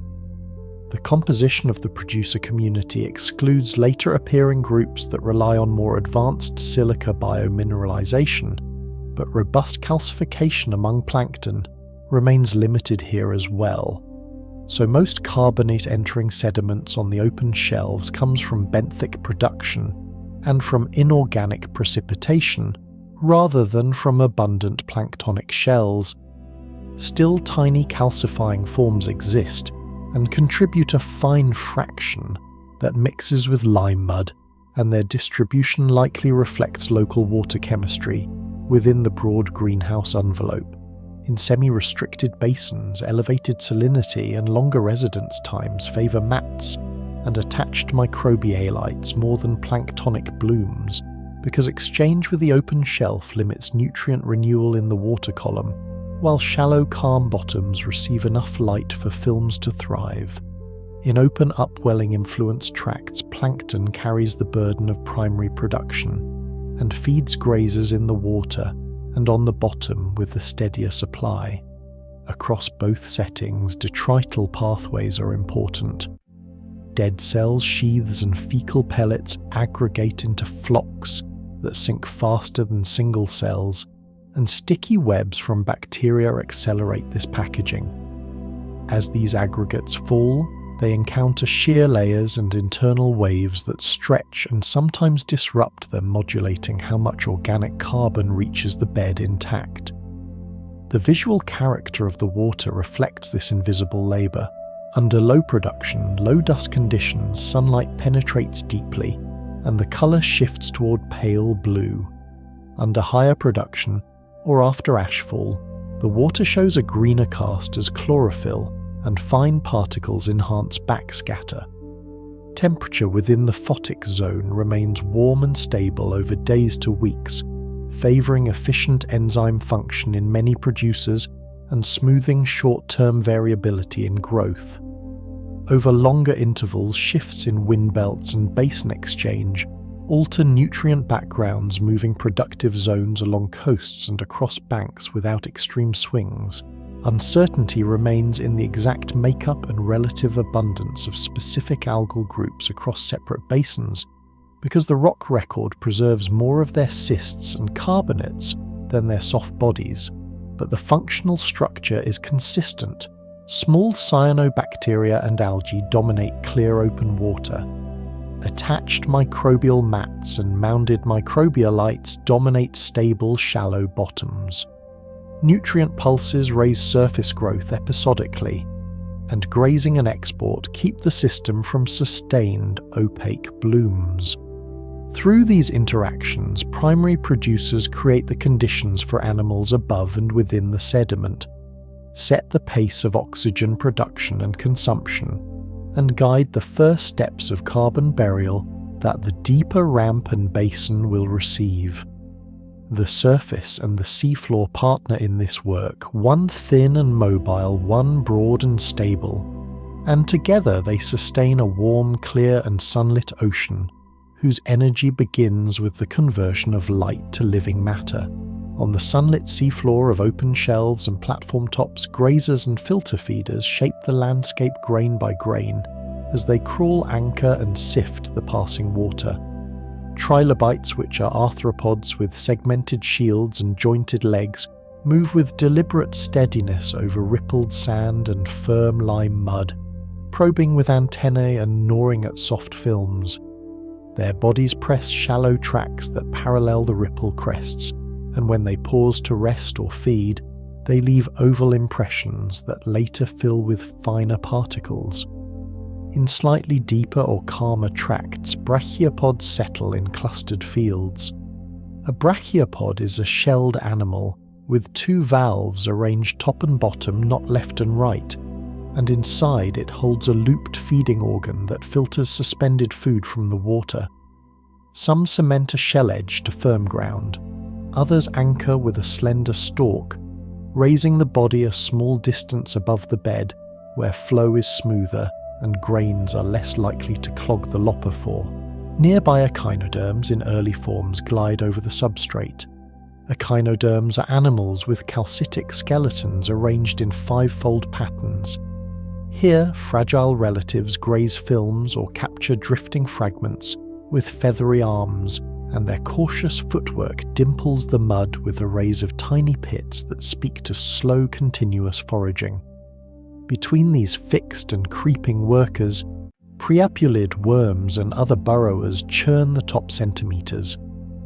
A preapulid is a tube-shaped animal with a spiny proboscis that everts to grasp and retract.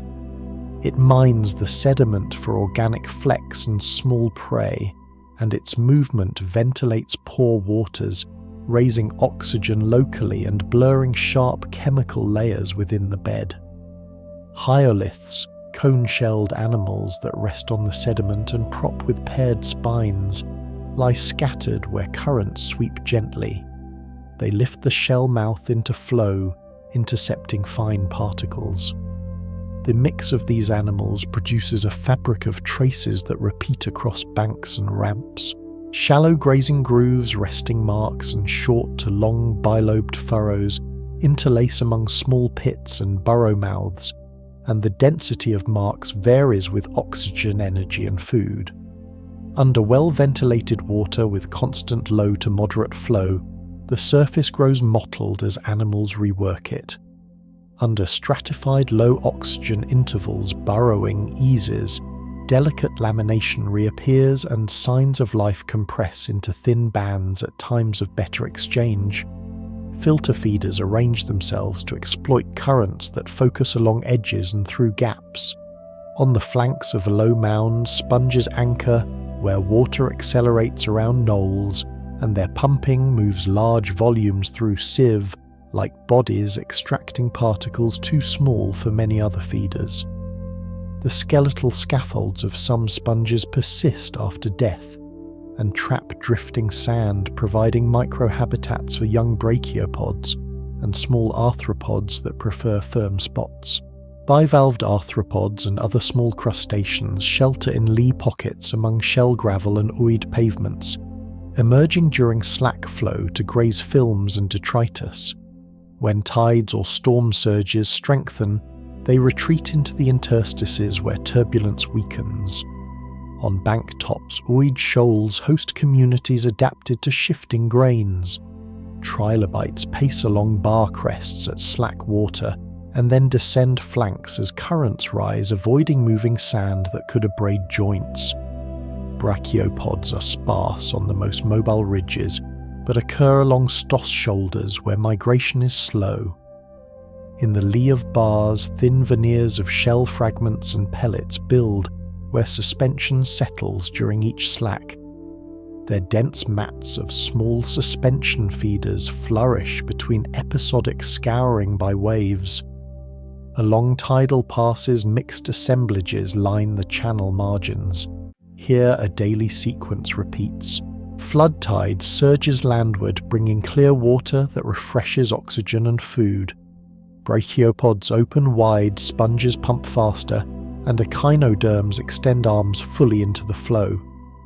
As the tide turns and slackens, fine particles settle, deposit feeders emerge, and trilobites and worms trace ribbons across the freshly dusted bed.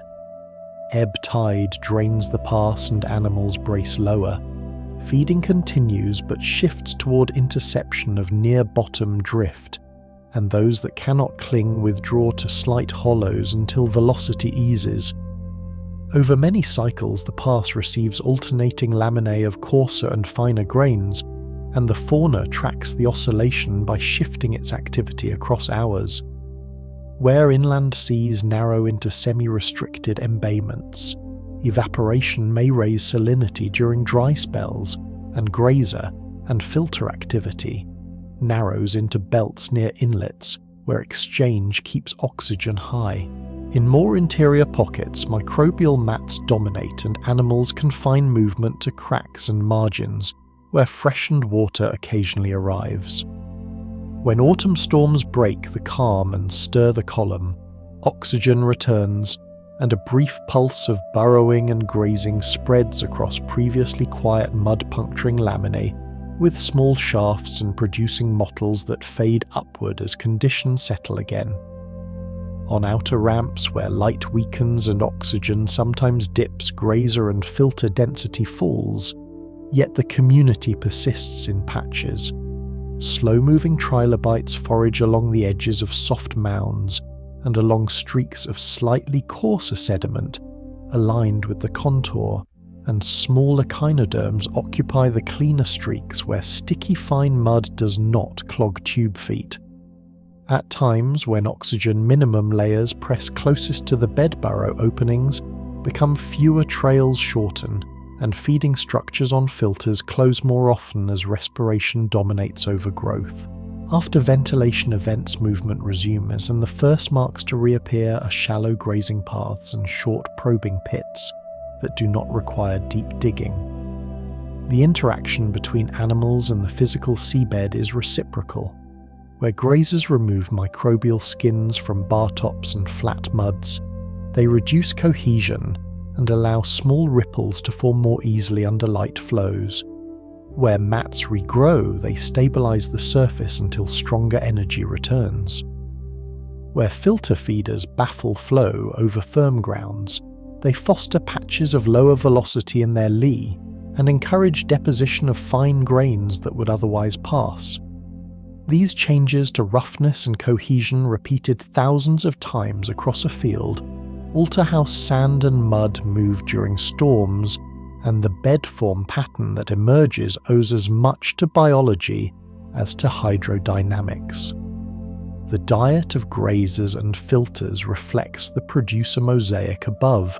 In clear carbonate provinces, abundant cyanobacterial films and thin periphyton on grains feed scrapers, while the water column offers small cells and flocks to sieves and mucus nets. In mixed shelves nearer to siliciclastic sources or upwelling corridors suspended, concentration runs higher, and filters can maintain high pumping with lower clogging.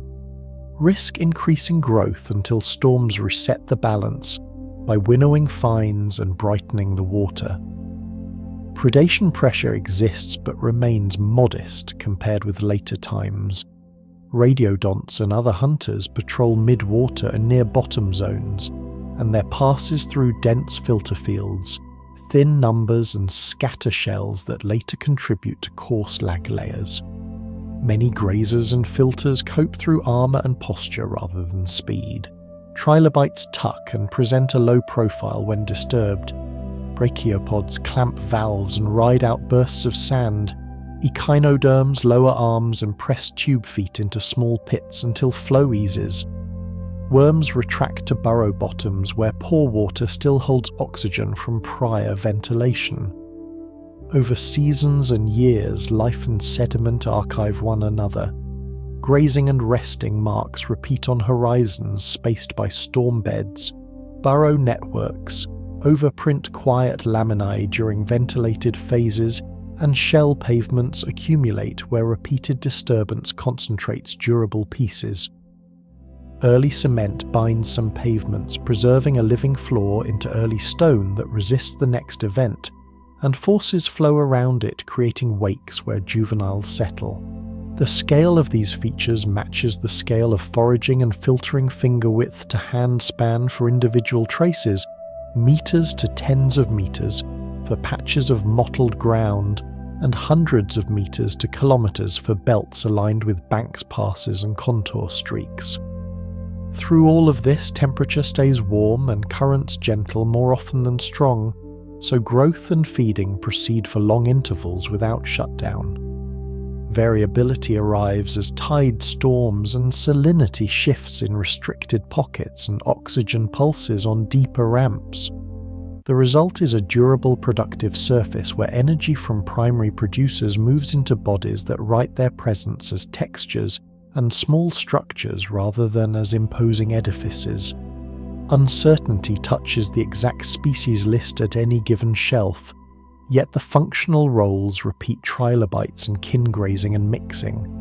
Brachiopods, sponges and early echinoderms filtering and capturing, worms ventilating and recycling within the topmost bed. Together they turn thin films and drifting cells into shells, pellets and biogenic fabrics, maintaining a living skin over the warm shallow sea that slowly becomes part of the geological record with each quiet hour between events. Along the margins of banks and low reefal mounds, communities organise themselves around moving water-hard patches and small pockets of shelter that together create a stable but constantly refreshed habitat. The reef edge at this time is not a towering wall, it is a belt of slightly higher relief where skeletal sponges waning archaeocyth frameworks in places, and microbialites form knolls and ledges that rise a few meters above surrounding sands. Currents accelerate as they pass these knolls, and that acceleration favours suspension-feeding animals that need a steady delivery of fine particles. Sponges position on stoss slopes and near crest lines, where flow is strongest, yet not tearing their bodies, sieving large volumes of water, and releasing clear jets that stir eddies in their lee. Between sponge clusters, thin pavements of early cement bind shell fragments and ooids into hard grounds that persist through storms and give firm footing to brachiopods and small encrusters. Brachiopods arrange in fans oriented to the mean flow, lifting the valves slightly above the bed with stalks or shallow cementation, and open when currents deliver food while holding close during bursts of sand. Microbialites in domed or clotted textures colonize margins where energy slackens enough to allow matte growth. There they trap pellets and micrete strengthen the surface with early cement and turn loose sediment into a solid patch that resists the next episode of stress. The geometry of the edge shapes water movement through passes and around promontories. Tidal floods push clear offshore water across the crest, producing cataracts that plunge down the inner slope as thin, dense sheets loaded with freshly swept grains. Ebb flows reverse the motion, drawing interior water outward and re-establishing stratification between platform top and outer shelf. This two-way flushing keeps oxygen high across the edge, and bank flank delivers a steady rain of suspended particles to filters and maintains clarity by exporting excess fines. The pattern repeats across the day, but irregular storms superimpose stronger, longer pulses that can shift sand bodies and open or close small windows between knolls. After a storm, the edge often shows scoured streaks, where oscillatory flows planed off ripples and exposed cemented layers. Along these streaks, juveniles settle, first using slight roughness as shelter. The fauna reflects these gradients in speed and substrate. On the crests, sponges dominate where the bed is firm and the boundary layer is thin.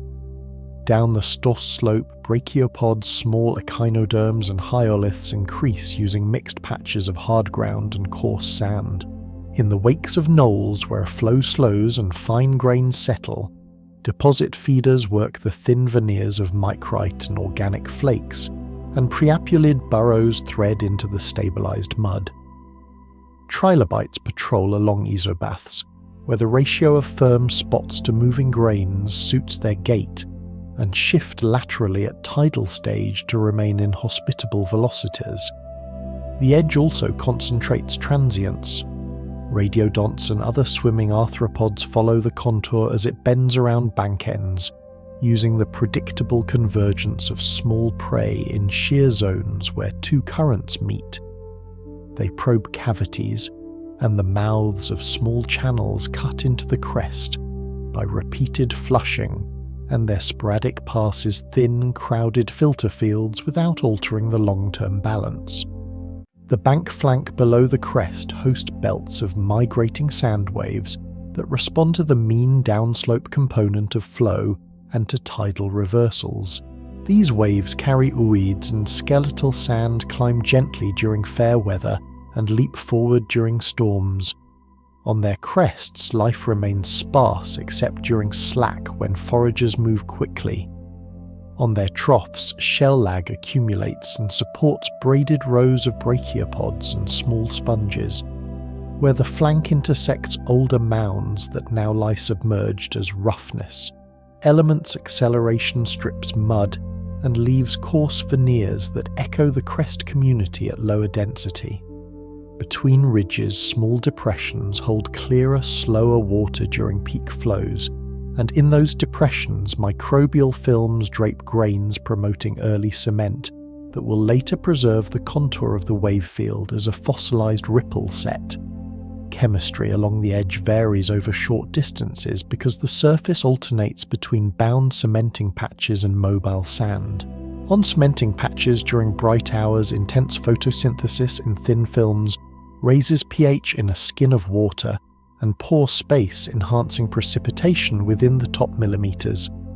At night, respiration lowers pH locally, and the most reactive crystals partially dissolve, smoothing sharp edges and freeing a dust of fine grains that resettle nearby. The daily tide amplifies these swings by alternating high flow that flushes and oxygenates with slack that allows boundary layers to thicken.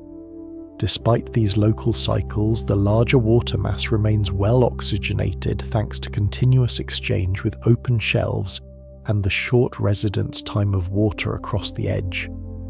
Larval supply ties the edge to both the platform interior and the outer shelf.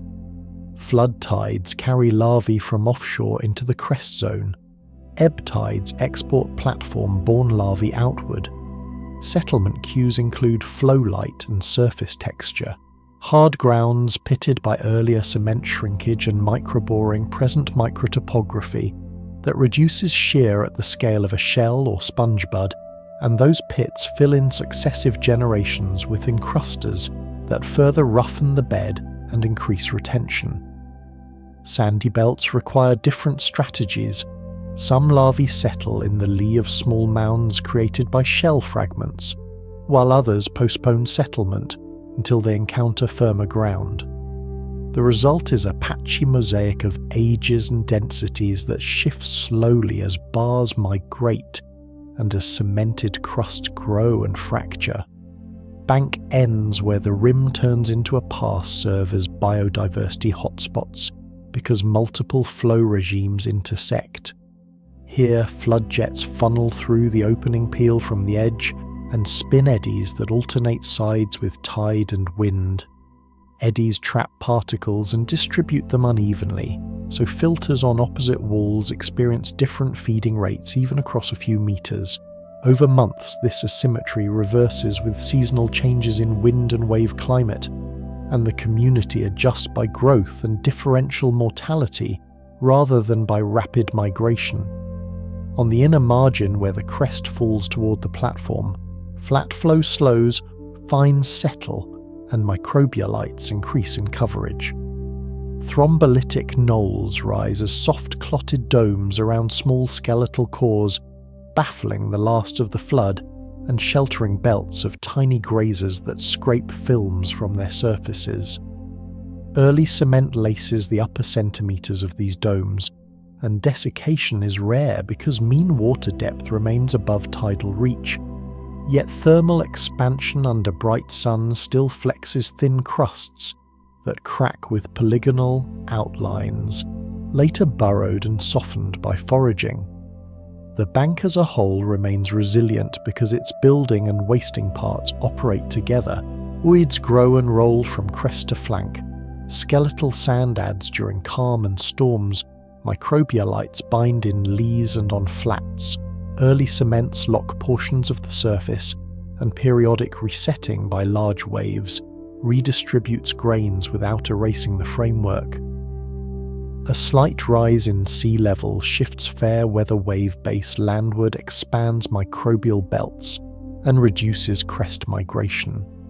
A slight fall does the opposite, exposing more bar top to energetic motion and increasing oid rolling.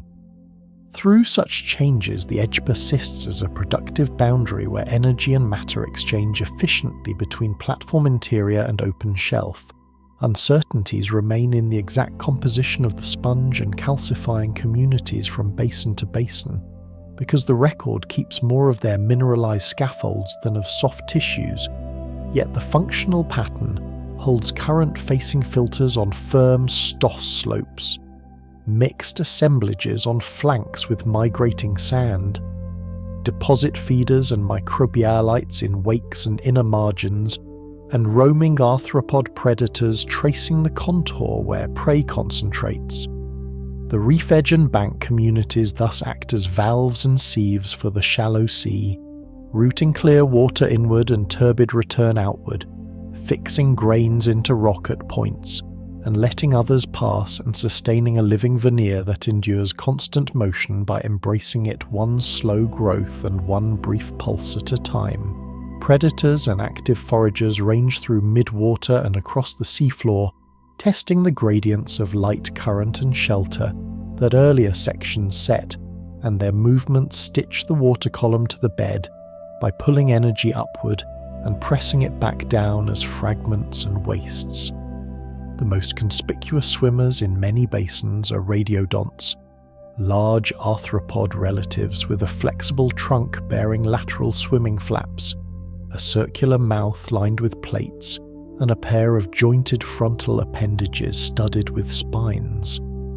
A radiodont moves with undulating waves that travel along its flaps from front to back, each wave shedding small vortices that couple the body to the water and provide lift and thrust.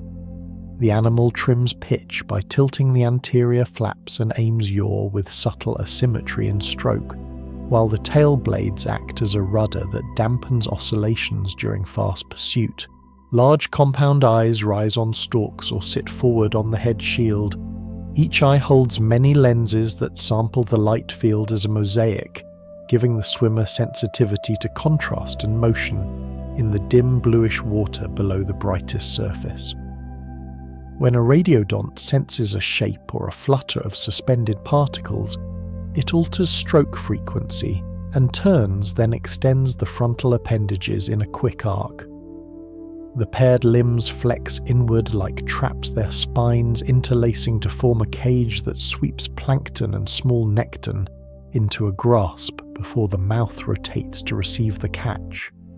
The circular mouth plates arranged like a ring of petals with tooth-like ridges oppose and grind soft parts.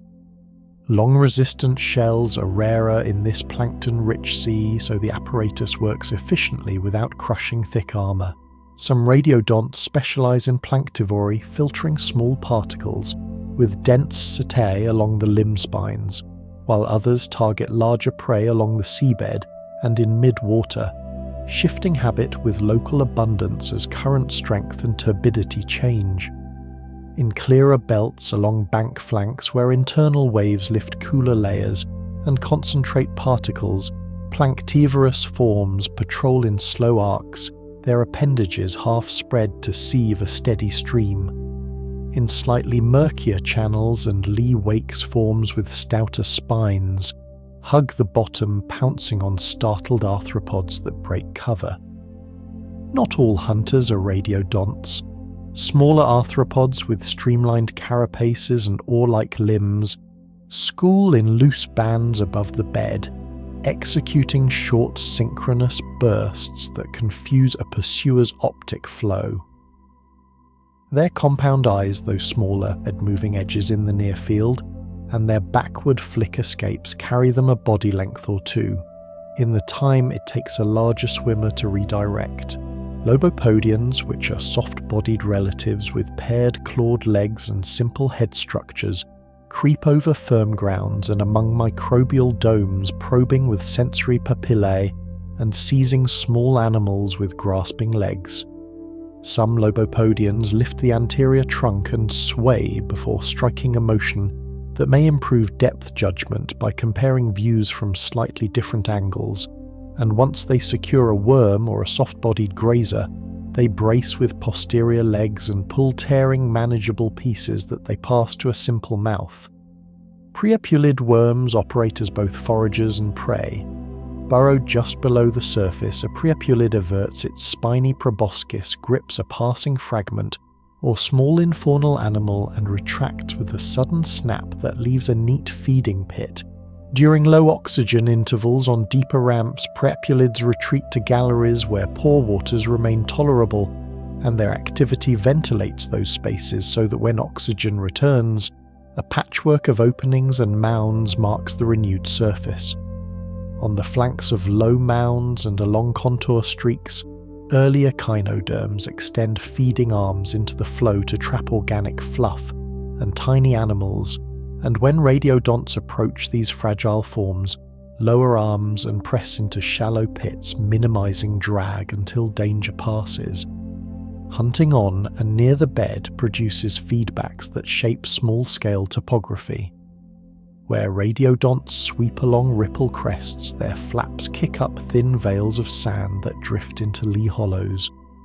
Where they brace to wrench at a burrow mouth, their appendages scuff pavements and loosen shell chips that later form coarse skins. Repeated passes along a favoured route carve faint grooves that align with isobaths, and these grooves collect pellets and fragments that draw deposit feeders. The deposit feeders in turn draw more predators, reinforcing the path. Vision governs much of this interaction.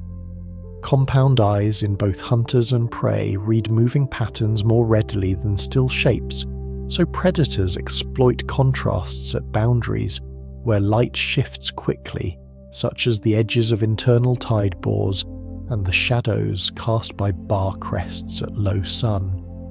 Prey reduce their signature by holding still or by aligning to flow, and many adopt postures that present smaller profiles in the approach direction. The light field itself changes with weather. After a storm fills the upper water with fine particles, visual range shortens and predators adjust by hunting closer to the bed, where contrasts between shell hash, lime mud, and microbial films remain visible at shorter distances. During extended calms, when clarity returns, hunters spread vertically and track streaks of suspended plankton that wander like faint rivers within the mixed layer. They also range farther downslope along the ramp, where the thermocline lifts in internal waves, lifting prey toward their preferred depths. Chemosensory cues complement vision at close range. Burrowers release faint plumes of reduced compounds and organic traces that diffuse upward. A prowling arthropod detects these gradients with setae along antennae and appendages and works upslope or down current to find a source. Once located, a probe with a spinosed limb elicits a reflex withdrawal, and the predator exploits the brief delay before the prey can dig deeper by widening the opening and repeating the thrust. Success depends on sediment-type oxygen and cohesion. In firm, lightly cemented muds beneath microbial films, burrows hold together and defend better against collapse. In soft, recently winnowed beds, walls slump and betray the occupant sooner. Activity pulses across tides and seasons. Flood tides refresh edge communities with clear water and suspended food, and many predators ride the front into channels and across crests, hunting filters distracted by feeding. At slack water, visual contrast peaks as suspended load settles and shadows sharpen, favouring ambush near small relief. Ebb tides pull hunters outward along passes, and some patrol the return flow to intercept weakened animals flushed from the platform. During warm calm spells, night-day temperature and light swings dominate. Nocturnal rises of plankton draw planktivorous radiodonts toward the surface layer, while bottom-focused hunters slow and conserve near refuges until morning. Mixing returns food to the bed. On deeper ramps where oxygen can dip, predator density falls, but even there, windows of better ventilation invite brief forays that leave fresh tracks and shell scatter on surfaces that moments earlier lay quiet. The energy taken by predators re-enters the system quickly. Fragments fall as rain to the bed where deposit feeders and microbes reduce them further. Dissolved nutrients return to the water and fuel primary production aloft, and fecal pellets become vehicles that sink faster than loose cells, sharpening the vertical exchange between layers. Carcasses of larger animals, though rare, create localized feasts that draw a sequence of scavengers whose separate tools partition the resource over days, from tearing by strong appendages to rasping by small grazers to final bacterial decay that darkens the surrounding sediment briefly before mixing restores a uniform tone. Armor and behavior balance the hazard. Trilobites grow thicker cuticle and enroll to shield the soft ventral side. Some rest partly buried with only anterior spines and antennae exposed. Brachiopods present hard shells and hold a position that keeps the feeding organ deep enough within a narrow gape to avoid easy plucking. Sponges rely on rigid frameworks and placement in the fastest cores where larger swimmers cannot stop abruptly without losing control. Lobopodians distribute risk by spreading across many small shelters rather than clustering, and prapulids retreat beyond the reach of a single thrust when they sense repeated vibration. Through these interactions, the predator field remains dynamic yet bounded. No single habit dominates across all shelves because flow clarity and substrate vary, but the same suite of strategies repeats mid-water pursuit with undulating flaps. Near bottom, ambush aided by contrast and chemistry. Rapid burst escapes by small arthropods, and withdrawal into sediment by worms. Uncertainties persist in the exact species mix at each site, yet the functional network is clear and consistent with the physics and seascapes already described. Predators harvest the moving and the settled tie together the currents that deliver particles with the beds that store them and imprint the sea with traces measured in grooves, pit shell scatters and the silent pathways of swimmers that pass and return with the tide. Small jawless chordate relatives swim and rest close to the seafloor, their bodies organized around a flexible rod called a notochord that runs from head to tail and stiffens the axis without turning it rigid. Along the sides, blocks of muscle called myomeres form chevrons that contract in sequence to send waves backward, and those waves press against the water and drive the animal forward with smooth undulations.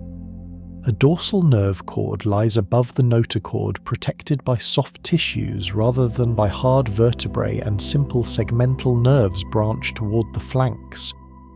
At the front, a head region holds paired sense organs that detect light and motion, and a small mouth opens to a pharynx supported by bars that frame slit-like openings. Water drawn through the mouth passes over these bars, which carry soft tissues that trap suspended particles, and then exits through the slits. In this way, the animal both breathes and feeds by suspension, switching to detritus, picking on or near the bed when currents slacken. A narrow fin fold runs along the midline of the back, and sometimes around the tail, stabilizing the body against rolling. Small paired folds along the belly may add control, though true paired fins with internal supports await later history. Examples preserved in fine-grained deposits show this plan clearly, including forms interpreted as basal, vertebrate relatives, such as Hyquicthys and Milocunmingia, and more distant relatives such as Pikaia that share the notochord and myomeres, but lack certain vertebrate features. Each carries the same economy of parts: a tensile axial rod, segmental muscle, a filtering throat, a modest head with eyes, and a slim tail. In life, these animals occupy the dim zone just above rippled sand and firm lime mud, where they track microcurrents that carry edible particles and avoid stronger sweeps that would push them into coarse pavements. When an internal tide lifts cooler water across a bank flank, they rise a short distance into the flow to intercept richer drifts, then settle again as the pulse passes. Their eyes, composed of simple lenses over layered light-sensitive tissue, red contrast rather than fine detail, and they orient to the direction of brighter water or to the edge between clear and slightly turbid streaks. Along the head and trunk, ciliated pits and surface cells respond to pressure changes and low-frequency vibration, giving early versions of mechanosensory abilities that help them hold station in variable flow and sense the approach of larger swimmers. The gill bars that frame the pharyngeal slits do more than scaffold feeding tissues. They also sustain gas exchange by delivering blood close to the water path, and thin walls allow oxygen to diffuse into circulating fluids. In layers where oxygen declines, as on deeper ramps during calm, these animals confine activity to the best ventilated strips, often near bank shoulders or passes, where mixing remains strong. During nocturnal calm, when plankton rises toward the surface, some individuals ascend a few body lengths to feed, but most remain within sight of the bottom, where shelter and boundary flow give stability. The body surface carries a thin skin rich in collagen and mucus secretions that reduce drag and protect against abrasion by fine grains. Occasional contact with oid pavements or shell hash leaves no serious injury because speeds remain modest and the skin flexes around protrusions. When threatened by a passing radiodont or a sudden gust of sand, the animal triggers a fast sea bend by contracting one side strongly from head to tail, flipping the body into a tight curve that launches a short burst away from the source of disturbance, then resumes slower undulation at an angle to the original track. Feeding across a day reflects the moving mosaic of particles. During flood along an edge, the water clears and accelerates, and the chordates align into small bands that face upstream a short distance above the bedthroat's pumping tails trimming side slip. During slack, detritus settles, and individuals probe the surface with small mouth parts, lifting and rejecting coarse grains, while swallowing soft flakes and bacteria-rich films. During ebb, they drift gently leeward within a hand's breadth of the bottom, using the ground effect to reduce the energy needed to maintain position as they continue to filter. In semi-restricted embayments where salinity rises, the community narrows toward inlets and sills. When storms flush the interior and oxygen returns, Bands spread briefly across once quiet mud and leave a new set of shallow fin and body traces that cross-cut older laminae. Growth proceeds in steps paced by food supply and temperature. As the animal enlarges, myomeres add fibers, the notochord sheath thickens, and the pharyngeal region expands to handle greater flow without collapse. Early mineralization may occur as small plates or spicules around gill bars in some forms, but extensive internal bone does not appear here. Reproduction likely involves external release of gametes into the water during calm phases or during particular tidal states that maximize retention over suitable bottoms. The resulting embryos drift as tiny plankton for a short span before settling and developing into bentopelagic juveniles that take shelter between ripple-lee slopes and in small pockets behind shell fragments. Settled juveniles show proportionally larger heads and shorter trunks, suited to rapid pumping and maneuvering in sticky boundary flows near the bed. As they grow, the trunk lengthens, tail power increases, and swimming becomes more efficient over broader distances. The presence of early chordates influences other animals in subtle ways. Their steady filtering reduces the concentration of fine organic flocks near the bed, complementing the work of brachiopods and sponges on firm spots, and smoothing small-scale fluctuations in particle load. Their movements stir the thin centimetres of water, where oxygen and nutrients exchange most actively with the sediment, slightly enhancing transport into pore waters. Their remains contribute soft organic matter to deposit feeders and their fragile skeletal parts, if any add little to coarse sediment budgets, leaving carbonate sands and shell pavements dominated by benthic producers and filters. In return, they rely on the architecture set by mounds bars and microbial domes for microhabitats, and on the regularity of tides and internal waves to deliver food predictably. Body plans among close relatives diversify around this template. Some elongate the pharyngeal chamber and carry more slits for lower velocity filtering. Some broaden the head slightly to house larger eyes for improved contrast detection at dawn and dusk. Some flatten the trunk to glide closer to the bed with less roll. Some strengthen the tailstalk for brief bursts that carry them across wake zones between knolls.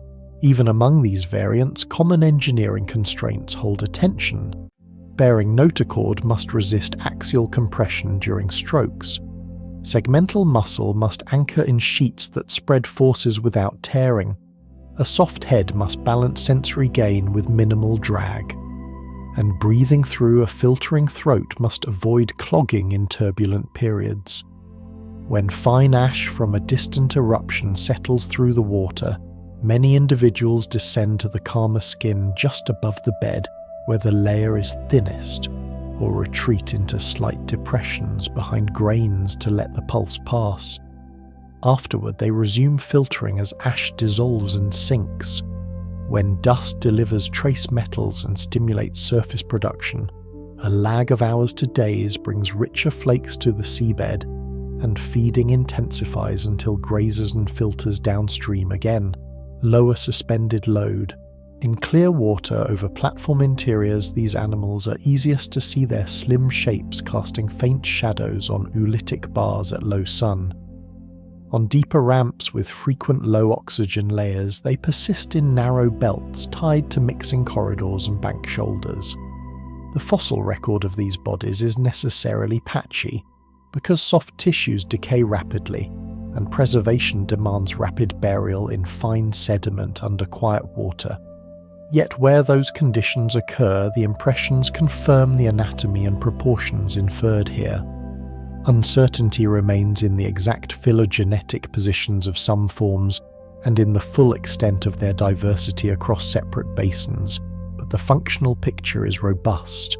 A modest, efficient swimmer with a stiffened axis and segmental muscles filters and breathes through a supported throat, senses light and vibration with simple organs, and maintains station in weak flow, just above the bed, rising and falling with internal waves and tides, and surviving by low-speed precision rather than by speed or armour. In this role, early chordates link the smallest particles in moving water to higher tiers of the food web, and they do so quietly with designs that will prove adaptable without invoking later innovations not present in this time. Mineral skeletons, sensory arrays, and molting cycles govern how Cambrian animals meet water flow, light, and gravity, and these traits set limits on growth, behaviour, and survival in the warm, shallow seas. The hard parts that appear widely in this time include calcified cuticles in arthropods, calcite or phosphate shells in brachiopods, and small shelly forms, siliceous or calcitic spicules in sponges, and a distinctive calcite lattice called stereom in early echinoderms. A cuticle is a layered composite of chitin and proteins that may be impregnated with calcium carbonate, and it functions as both armour and anchor for muscles. In trilobites and related arthropods, the dorsal shield divides into head, thorax, and tail, with articulating pleural segments that allow enrollment and flexion without losing protection.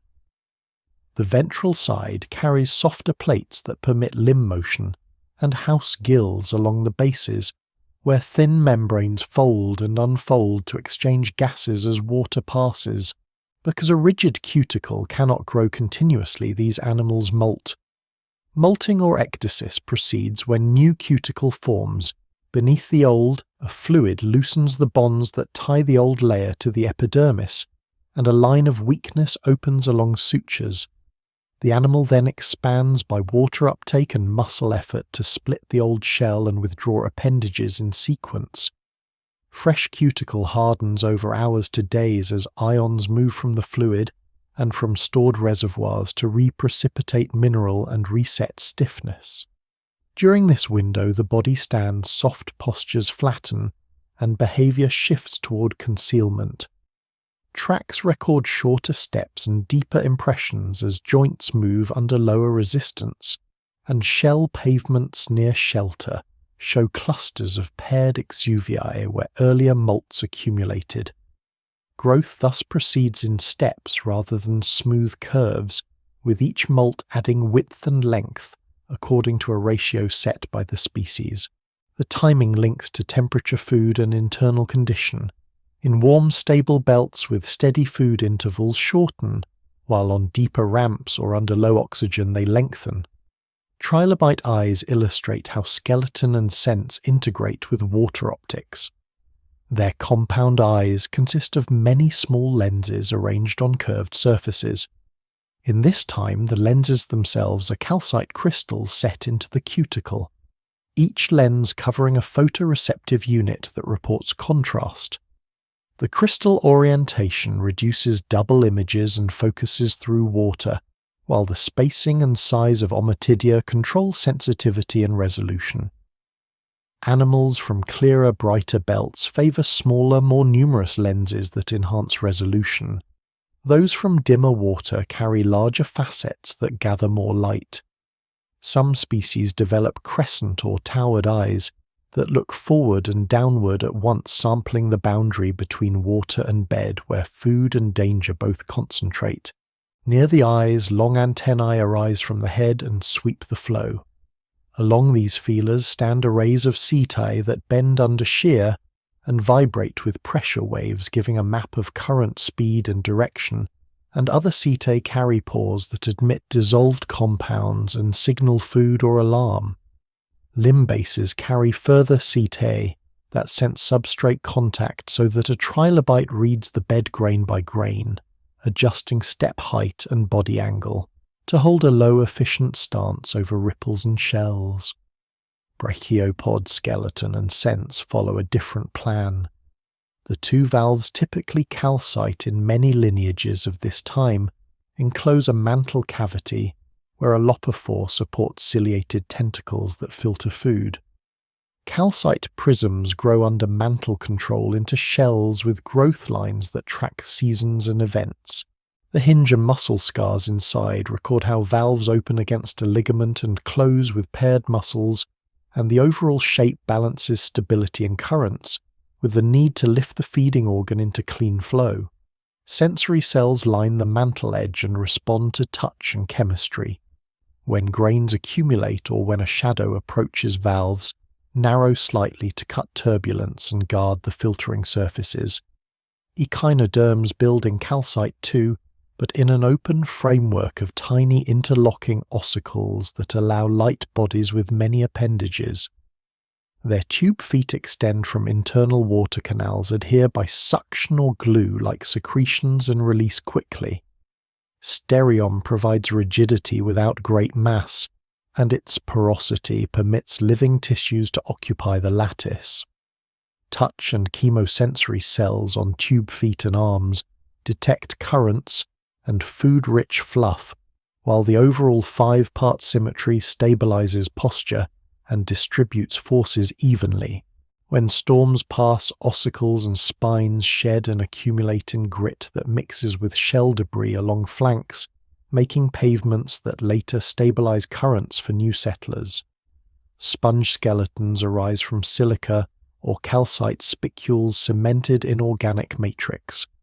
Sponges pump water through chambers lined by flagellated cells, drawing in fine particles and expelling clear jets.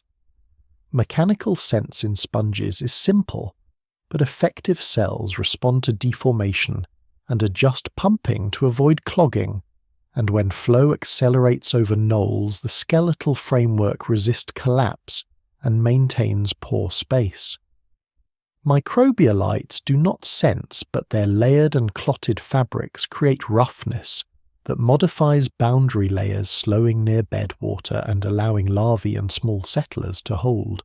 Among chordate relatives, mineral skeleton is minimal to absent in the body core, where the notochord supplies support as a pressurized rod sheathed in collagen, and the most mineral lies in small elements around gill bars in some forms.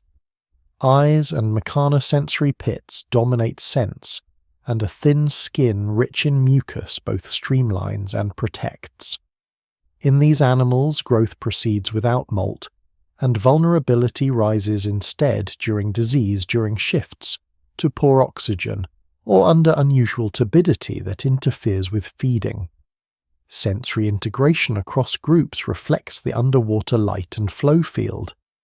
In shallow, clear water, polarization patterns in skylight and scattered light may aid orientation, and compound eyes can enhance edge detection, where flow creates thin, bright lines over ripple crests and dark lee shadows. In turbid spells after storms, vision ranges shorten and mechanosensation gains weight. Antennae, tube feet, and lophophore cilia adjust posture to hold station and maintain feeding despite lower contrast. Chemosensation operates at short range because gradients smear quickly under mixing. Yet plumes from burrows, carcasses, or mats create exploitable traces that guide foragers over tens of centimeters to meters. The physics of skeleton materials matters in this setting. Calcite dissolves more readily under lowered pH and in waters undersaturated with respect to carbonate conditions that occur locally at night on mats and under dense blooms. Early cements and dense shells resist these cycles better than delicate prisms and fibers, so animals that anchor on firm grounds or that grow thicker layers tolerate daily swings more easily. Chitinous cuticle resists dissolution but requires mineral for stiffness and abrasion resistance. Thus arthropods balance mass and mobility by concentrating reinforcement in load paths and keeping other areas thin. Posture interacts with skeleton and sense. A low profile reduces drag and the likelihood of dislodgement, so trilobites and hyoliths often align with flow. Brachiopods raise slightly into currents only as far as their lophophore needs. Echinoderm arms extend when velocity stands within a workable range and retract when it rises. During molt's posture changes to minimize exposure, and animals retreat into lee pockets under shell chips or between microbial domes until hardening completes. The time to stiffen depends on ion availability and temperature. In evaporative basins with high salinity and in warm bands, rehardening can proceed faster than in cooler, fresher pockets, though exact rates vary among taxa and remain uncertain in detail. Growth histories write themselves into skeletons and into sediment fabrics. Shells carry bands that reflect seasons of food and storms, and breakage patterns align with passes and crest belts, where oscillatory flows and predator encounters concentrate. Exuviae accumulate in lags that mark favoured hiding ground, and such lags alter near-bed hydraulics by roughening the substrate, which then increases settlement and further stabilizes the patch. Eye-lens fields vary with water clarity across banks and ramps, and those differences mirror gradients established earlier by currents and upwelling. The distribution of stereom fragments and sponge spicules thickens along contour streaks, where along slope flow sorts light skeletal parts, while heavier brachiopod valves collect in bar troughs that trap coarse pieces. Uncertainties persist in the full map of mineral chemistries because burial alters original phases, yet the overall associations are consistent calcified cuticle, where mobile articulated bodies need both armour and joints, calcitic valves where stationary filters require rigid shells, porous calcite lattices where many small appendages must move with little mass, and silicious elements where pumping bodies favour incompressible scaffolds. Together, skeletons, senses and molting cycles equip Cambrian animals to occupy niches set by gentle gradients in this greenhouse world. Hard parts shape how bodies meet flow. Sensory fields read light pressure and chemistry to guide feeding and escape. Molting imposes periods of risk that behaviour mitigates through posture and shelter. These systems integrate with the seascapes already described, producing living textures that match banks, passes, ramps and edges, and leaving durable traces in shells, lenses, spicules, exuviae, and the small adjustments to the bed that accumulate into the geological memory of a warm sunlit ocean. Sediments across these warm high sea level shelves and ramps reflect the interaction of carbonate production, episodic silicoclastic input and water chemistry that remains saturated with respect to calcium carbonate over broad areas, and the resulting fabric stores variations in energy, oxygen and nutrient supply as thin repeating layers. On clear platform tops and open shelves with limited river discharge, carbonate predominates as lime mud, ooid and skeletal sand, and early cements that bind grains at or just beneath the surface.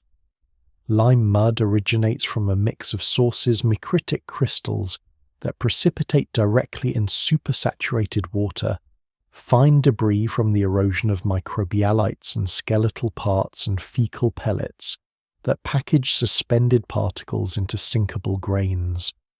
Where agitation is moderate, concentric coatings build around tiny nuclei to form ooids, and continuous rolling in shoals polishes them into clean sand that migrates under tides and storms. Skeletal sand derives from sponges, brachiopods, echinoderms and small shelly forms, and its mixture with ooids creates cross-bedded bodies whose facets record the alternation of fair weather waves and energetic pulses. Early cementation occurs when pore waters enriched in alkalinity by photosynthesis on mats, and by exchange with the overlying sea, precipitate aragonite or high magnesium calcite, along grain contacts and in empty spaces, turning loose sand into crusts that resist erosion and capture the shape of ripples and bars with unusual fidelity. In semi-restricted embayments subject to strong evaporation, salinity rises and density-driven plumes creep outward along the bottom, while within the interior the concentration of dissolved calcium and carbonate approaches the threshold for gypsum and halite. At times so thin, evaporate crusts form on tidal flats, and in shallow ponds before being reworked by floods and buried under new carbonate mud. On mixed shelves closer to uplifts or in corridors that funnel storm siliciclastic supply, increases in short bursts and thin beds of silt and fine sand pass seaward across carbonate provinces as grey layers that separate white lime units. Volcanic ash settles episodically as sharp pale horizons that alter to clay and provide markers that spread across large distances. These ash pulses add trace elements that influence productivity in the upper ocean and later modify clay mineralogy within the sediment. The chemistry of the overlying water controls the ease with which carbonates precipitate and dissolve. In this greenhouse interval, warm temperatures and high alkalinity favour supersaturation, and pH stays slightly elevated in sunlit layers by day, where photosynthesis consumes carbon dioxide, while at night respiration lowers pH locally and nudges waters toward dissolution of the most reactive crystals. Over daily cycles, this rhythm sharpens textures, morning growth of micrite crusts on grains, afternoon stabilization of thin films, nighttime rounding of fresh edges, and pre-dawn clarity that precedes another day of binding. The ratio of magnesium to calcium in seawater promotes aragonite and high magnesium calcite precipitation, so initial mineralogy differs from the low magnesium calcite that later dominates after burial and alteration. Nonetheless, original fabrics persist in the concentric laminae of ooids, in isopachous fringes around grains, and in clotted microstructure within microbialites. Oxygen distribution couples to sediment type and to the rate of organic matter export from the photic zone. Across well-flushed banks and open shelves, surface waters remain rich in oxygen from air-sea exchange and photosynthesis, and the upper bed holds a thin active layer where oxygen penetrates centimetres into muds and millimetres into grainy pavements. There microbes respire organic matter and pass electron flow down a sequence of acceptors, oxygen first, then nitrate, then manganese and iron oxides, then sulfur within pore waters. The depth at which each process dominates depends on mixing by waves, tides and burrowers, and on the flux of organic particles from above.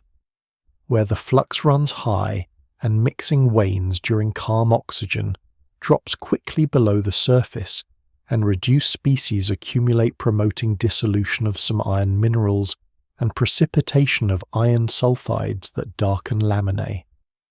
Where mixing remains vigorous and food supply is lower, oxygenated conditions persist, and burrowing spreads mottles that blur fine bedding. On deeper ramps, an oxygen minimum can form within the water column when consumption exceeds supply, and when that band presses against the bed, the sedimentary record shifts toward finer lamination, fewer vertical burrows and more delicate planar partings that speak to intervals of low ventilation. Nutrient cycles link surface production and sediment chemistry tightly. Phosphorus attaches to iron and manganese oxides that coat grains and settle with dust and ash, and under oxidizing conditions at the bed, these coatings sequester phosphate temporarily. When the bed turns reducing during stratified spells, iron and manganese dissolve, phosphate releases, and a fraction diffuses back into the water, where it can fuel new production if mixing returns. This redox pump operates most efficiently in fine-grained quiet settings, and less so on mobile ooid shoals where constant agitation keeps surfaces oxygenated. Nitrogen cycles through fixation by lightning and microbes, assimilation by plankton, and remineralization by bacterial consortia within the upper bed. Denitrification proceeds where oxygen declines, returning gaseous nitrogen to the water and reducing fixed nitrogen inventories locally until resupply from upwelling or dust-stimulated production resets the balance. Carbon moves through parallel pathways. Part of the carbon fixed at the surface buries as carbonate when cements and skeletal debris accumulate faster than they dissolve. Part buries as organic matter when fine laminae escape bioturbation and oxidation. Part returns rapidly to the water as respiration. Over longer intervals, the partition between carbonate burial on banks and organic burial in quieter basins modulates the composition of the ocean atmosphere system, and shifts between states appear in the carbon isotope pattern preserved by carbonates, where intervals of relatively heavier or lighter ratios mirror changes in the net burial of organic carbon. The water column above responds to these sedimentary and chemical processes with feedbacks that reinforce clarity and stability. When carbonate precipitation and microbial binding clear the upper water of fine particles, light penetrates deeper, enhancing photosynthesis near the bed and stiffening microbial mats that resist resuspension. When storms and high river flow add fines and coloured dissolved matter, light shallows, photosynthesis shifts upward and near bed. Precipitation slows until clarity returns.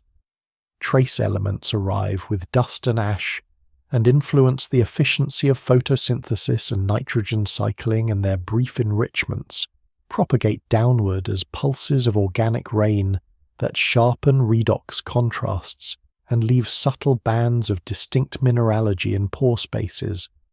Salinity gradients across shelves govern density and circulation, with evaporative belts producing denser surface water that sinks into mid-depths and ventilates the inner ramp, while fresher lenses from rainfall and storm runoff cap nearshore tracts and sharpen the Pike-Knock line. These density structures guide the path of internal tides and bores, which in turn move nutrients and oxygen, and set the timing of when the bed receives refreshment. The mechanics of grains and flocks mediate how chemistry imprints fabric. Fine lime mud forms aggregates that sink faster than single crystals and break under shear. Clay and organic polymers from microbes increase cohesion and produce flocks that resist breakup, so a calm day can settle a continuous lamina over large areas, whereas a day with intermittent internal waves yields streaky lensing deposits. Coarser ooid and skeletal sand respond to threshold stresses. Below a certain near-bed velocity they sit and bind. Above that velocity they roll and saltate, giving sharp event beds that cap and protect the mud below. Shell-rich lags accumulate where repeated winnowing concentrates durable pieces, and early cement picks out these rough patches, further stabilizing them and establishing long-lived discontinuities in permeability and shear strength. Water chemistry reacts to these textural mosaics at small scales, over cemented pavements and firm microbialites. Boundary layers are thinner exchange with the water column is faster, and pH swings track daylight closely. Over fluffy muds, thicker, diffusive skins dampen daily change and shift the balance toward longer-term trends controlled by seasonal mixing and by the intermittent arrival of dense plumes. Through time, the integrated product of these conditions is a stratigraphy of alternating grain sizes, colours and cement zones that match the geography of banks, passes, shelves and ramps. In platform interiors, thick packages of cross-bedded oolitic grainstone pass laterally into lime mudstone with even lamination. Along edges, hard grounds with bored surfaces and encrusted pavements separate episodes of active sand migration. On outer ramps, thin graded beds from distant storms and small failures punctuate pelagic drapes, and in semi-restricted arms, millimetre scale, evaporate laminae nest within micrate where arid spells tipped water to salt saturation. Uncertainty remains in the precise global values of oxygen, carbon dioxide and alkalinity for this interval, and local departures occur with basin geometry and climate, but the functional ties among sediment-type carbonate saturation, redox state and nutrient cycling are robust. Warm water and high alkalinity favour carbonate factories. Clear shelves and banks convert ions into solids and bind grains with early cements. Episodic siliciclastic and ash inputs punctuate the record and alter trace chemistry. Oxygen varies with mixing and organic flux, leaving signatures in lamination and mineral colour. And the balance of carbonate and organic burial feeds back slowly on the composition of sea and air, even as each day's tide and each storm's pulse rewrite the upper centimetres with a gentle hand. At the smallest scales of these warm shallow seas, microbial mats and the threads of animal burrows weave the uppermost millimetres to centimetres of sediment into a living filter that regulates how grains settle, how chemicals move, and how the first durable microfossils enter the record. A microbial mat is a layered community of bacteria and other microbes bound by sticky polymers. In clear sunlit water, it spreads as films over rippled sand, ooid sheets, and lime mud, binding loose grains into cohesive skins that wrinkle and heal with tides.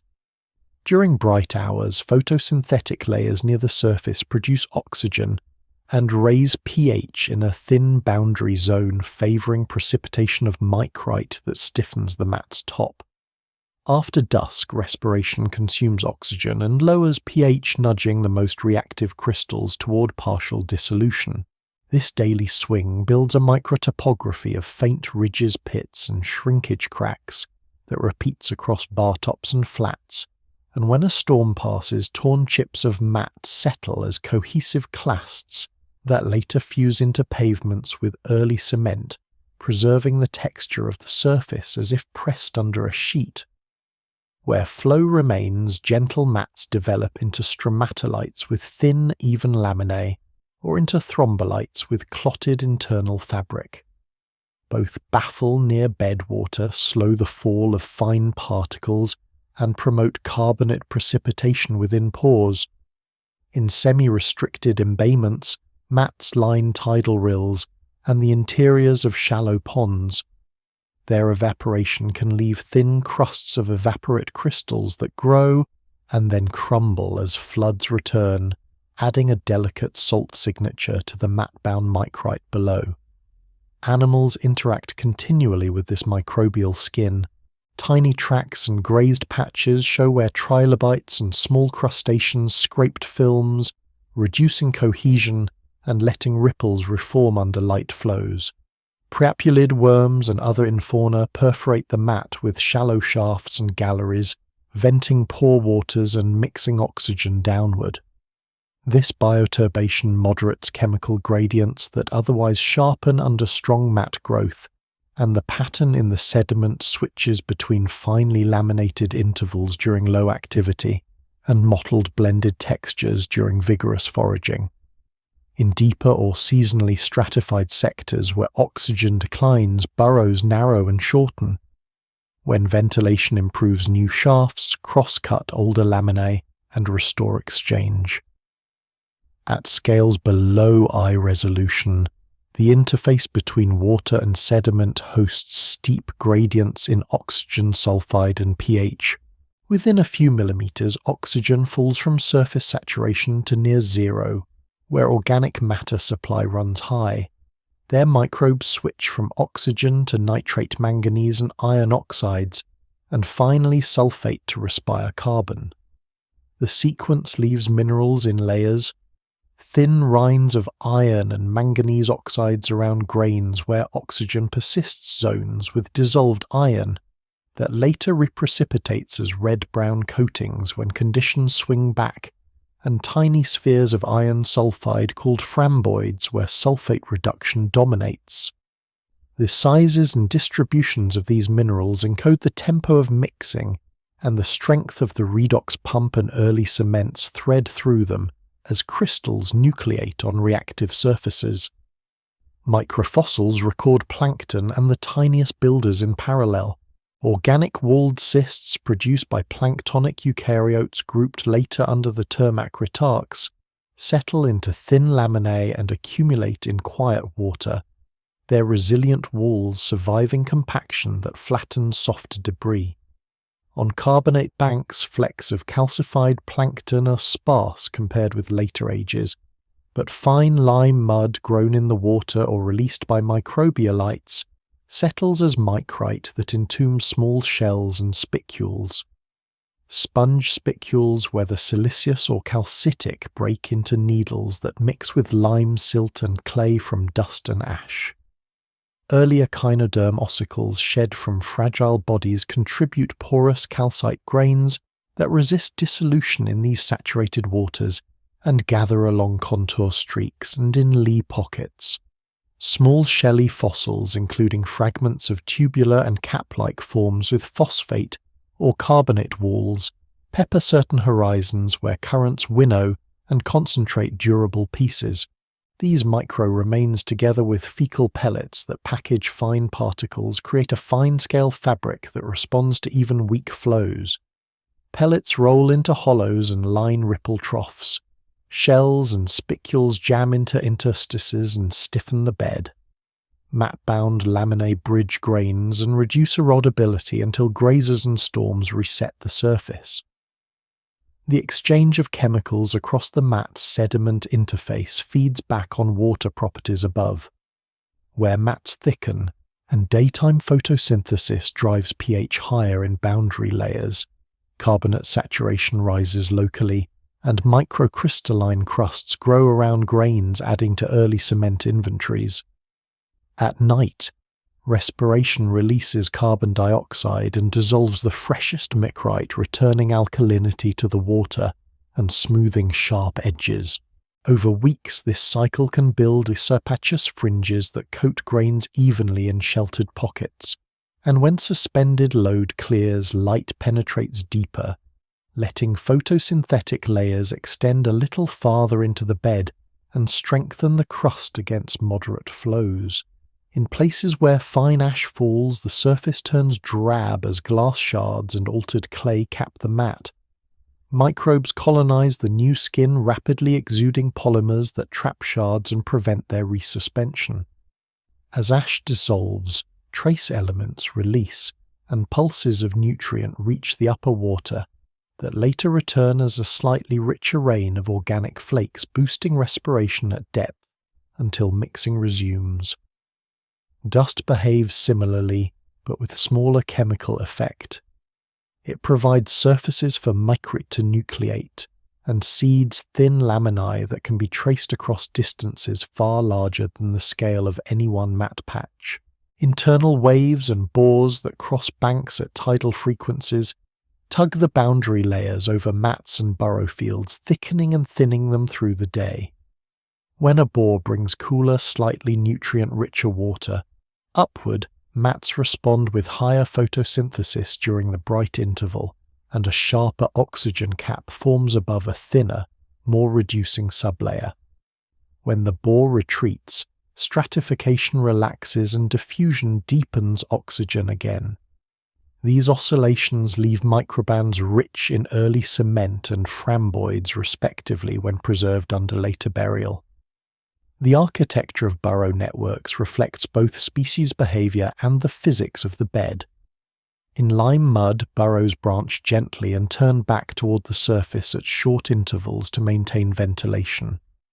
In mixed sand and shell, hash shafts are straighter and wider, where collapse is less likely, and cross-sections reveal lining where mucus and fine grains bind walls.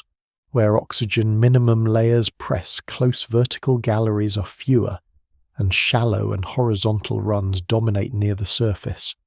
After a ventilating storm or seasonal cooling, deeper shafts appear again, and open onto the bed as small cones of disturbed sediment. The composite fabric of mat patches, burrows, pellets, framboids, early cements and microfossils records events at the scale of hours to years. A single storm splays a sheet of graded sand across a mat field, tears chips, drops them as clasts and caps them with a thin film of shell hash. Weeks of calm see wrinkles, reformed pellets accumulate and micrite bind crests. One season of strong evaporation drives a dense plume that crawls down slope and brings clear oxygenated water across the bed, expanding the oxidized layer and stalling sulfate reduction. One influx of ash paints a widespread horizon that later dissolves into tracer minerals within pore waters. Over longer spans, these increments stack into packages that pass laterally from heavily bioturbated mottled textures in well-flushed zones into finely laminated matte-dominated textures in quieter interiors, and downslope into pelagic drapes marked by sparse burrows where oxygen allows. In all of this, the quantitative values of oxygen alkalinity and nutrient inventories vary among basins, and precise numbers remain uncertain. However, the relative relationships are fixed by the physics and biology of the interface.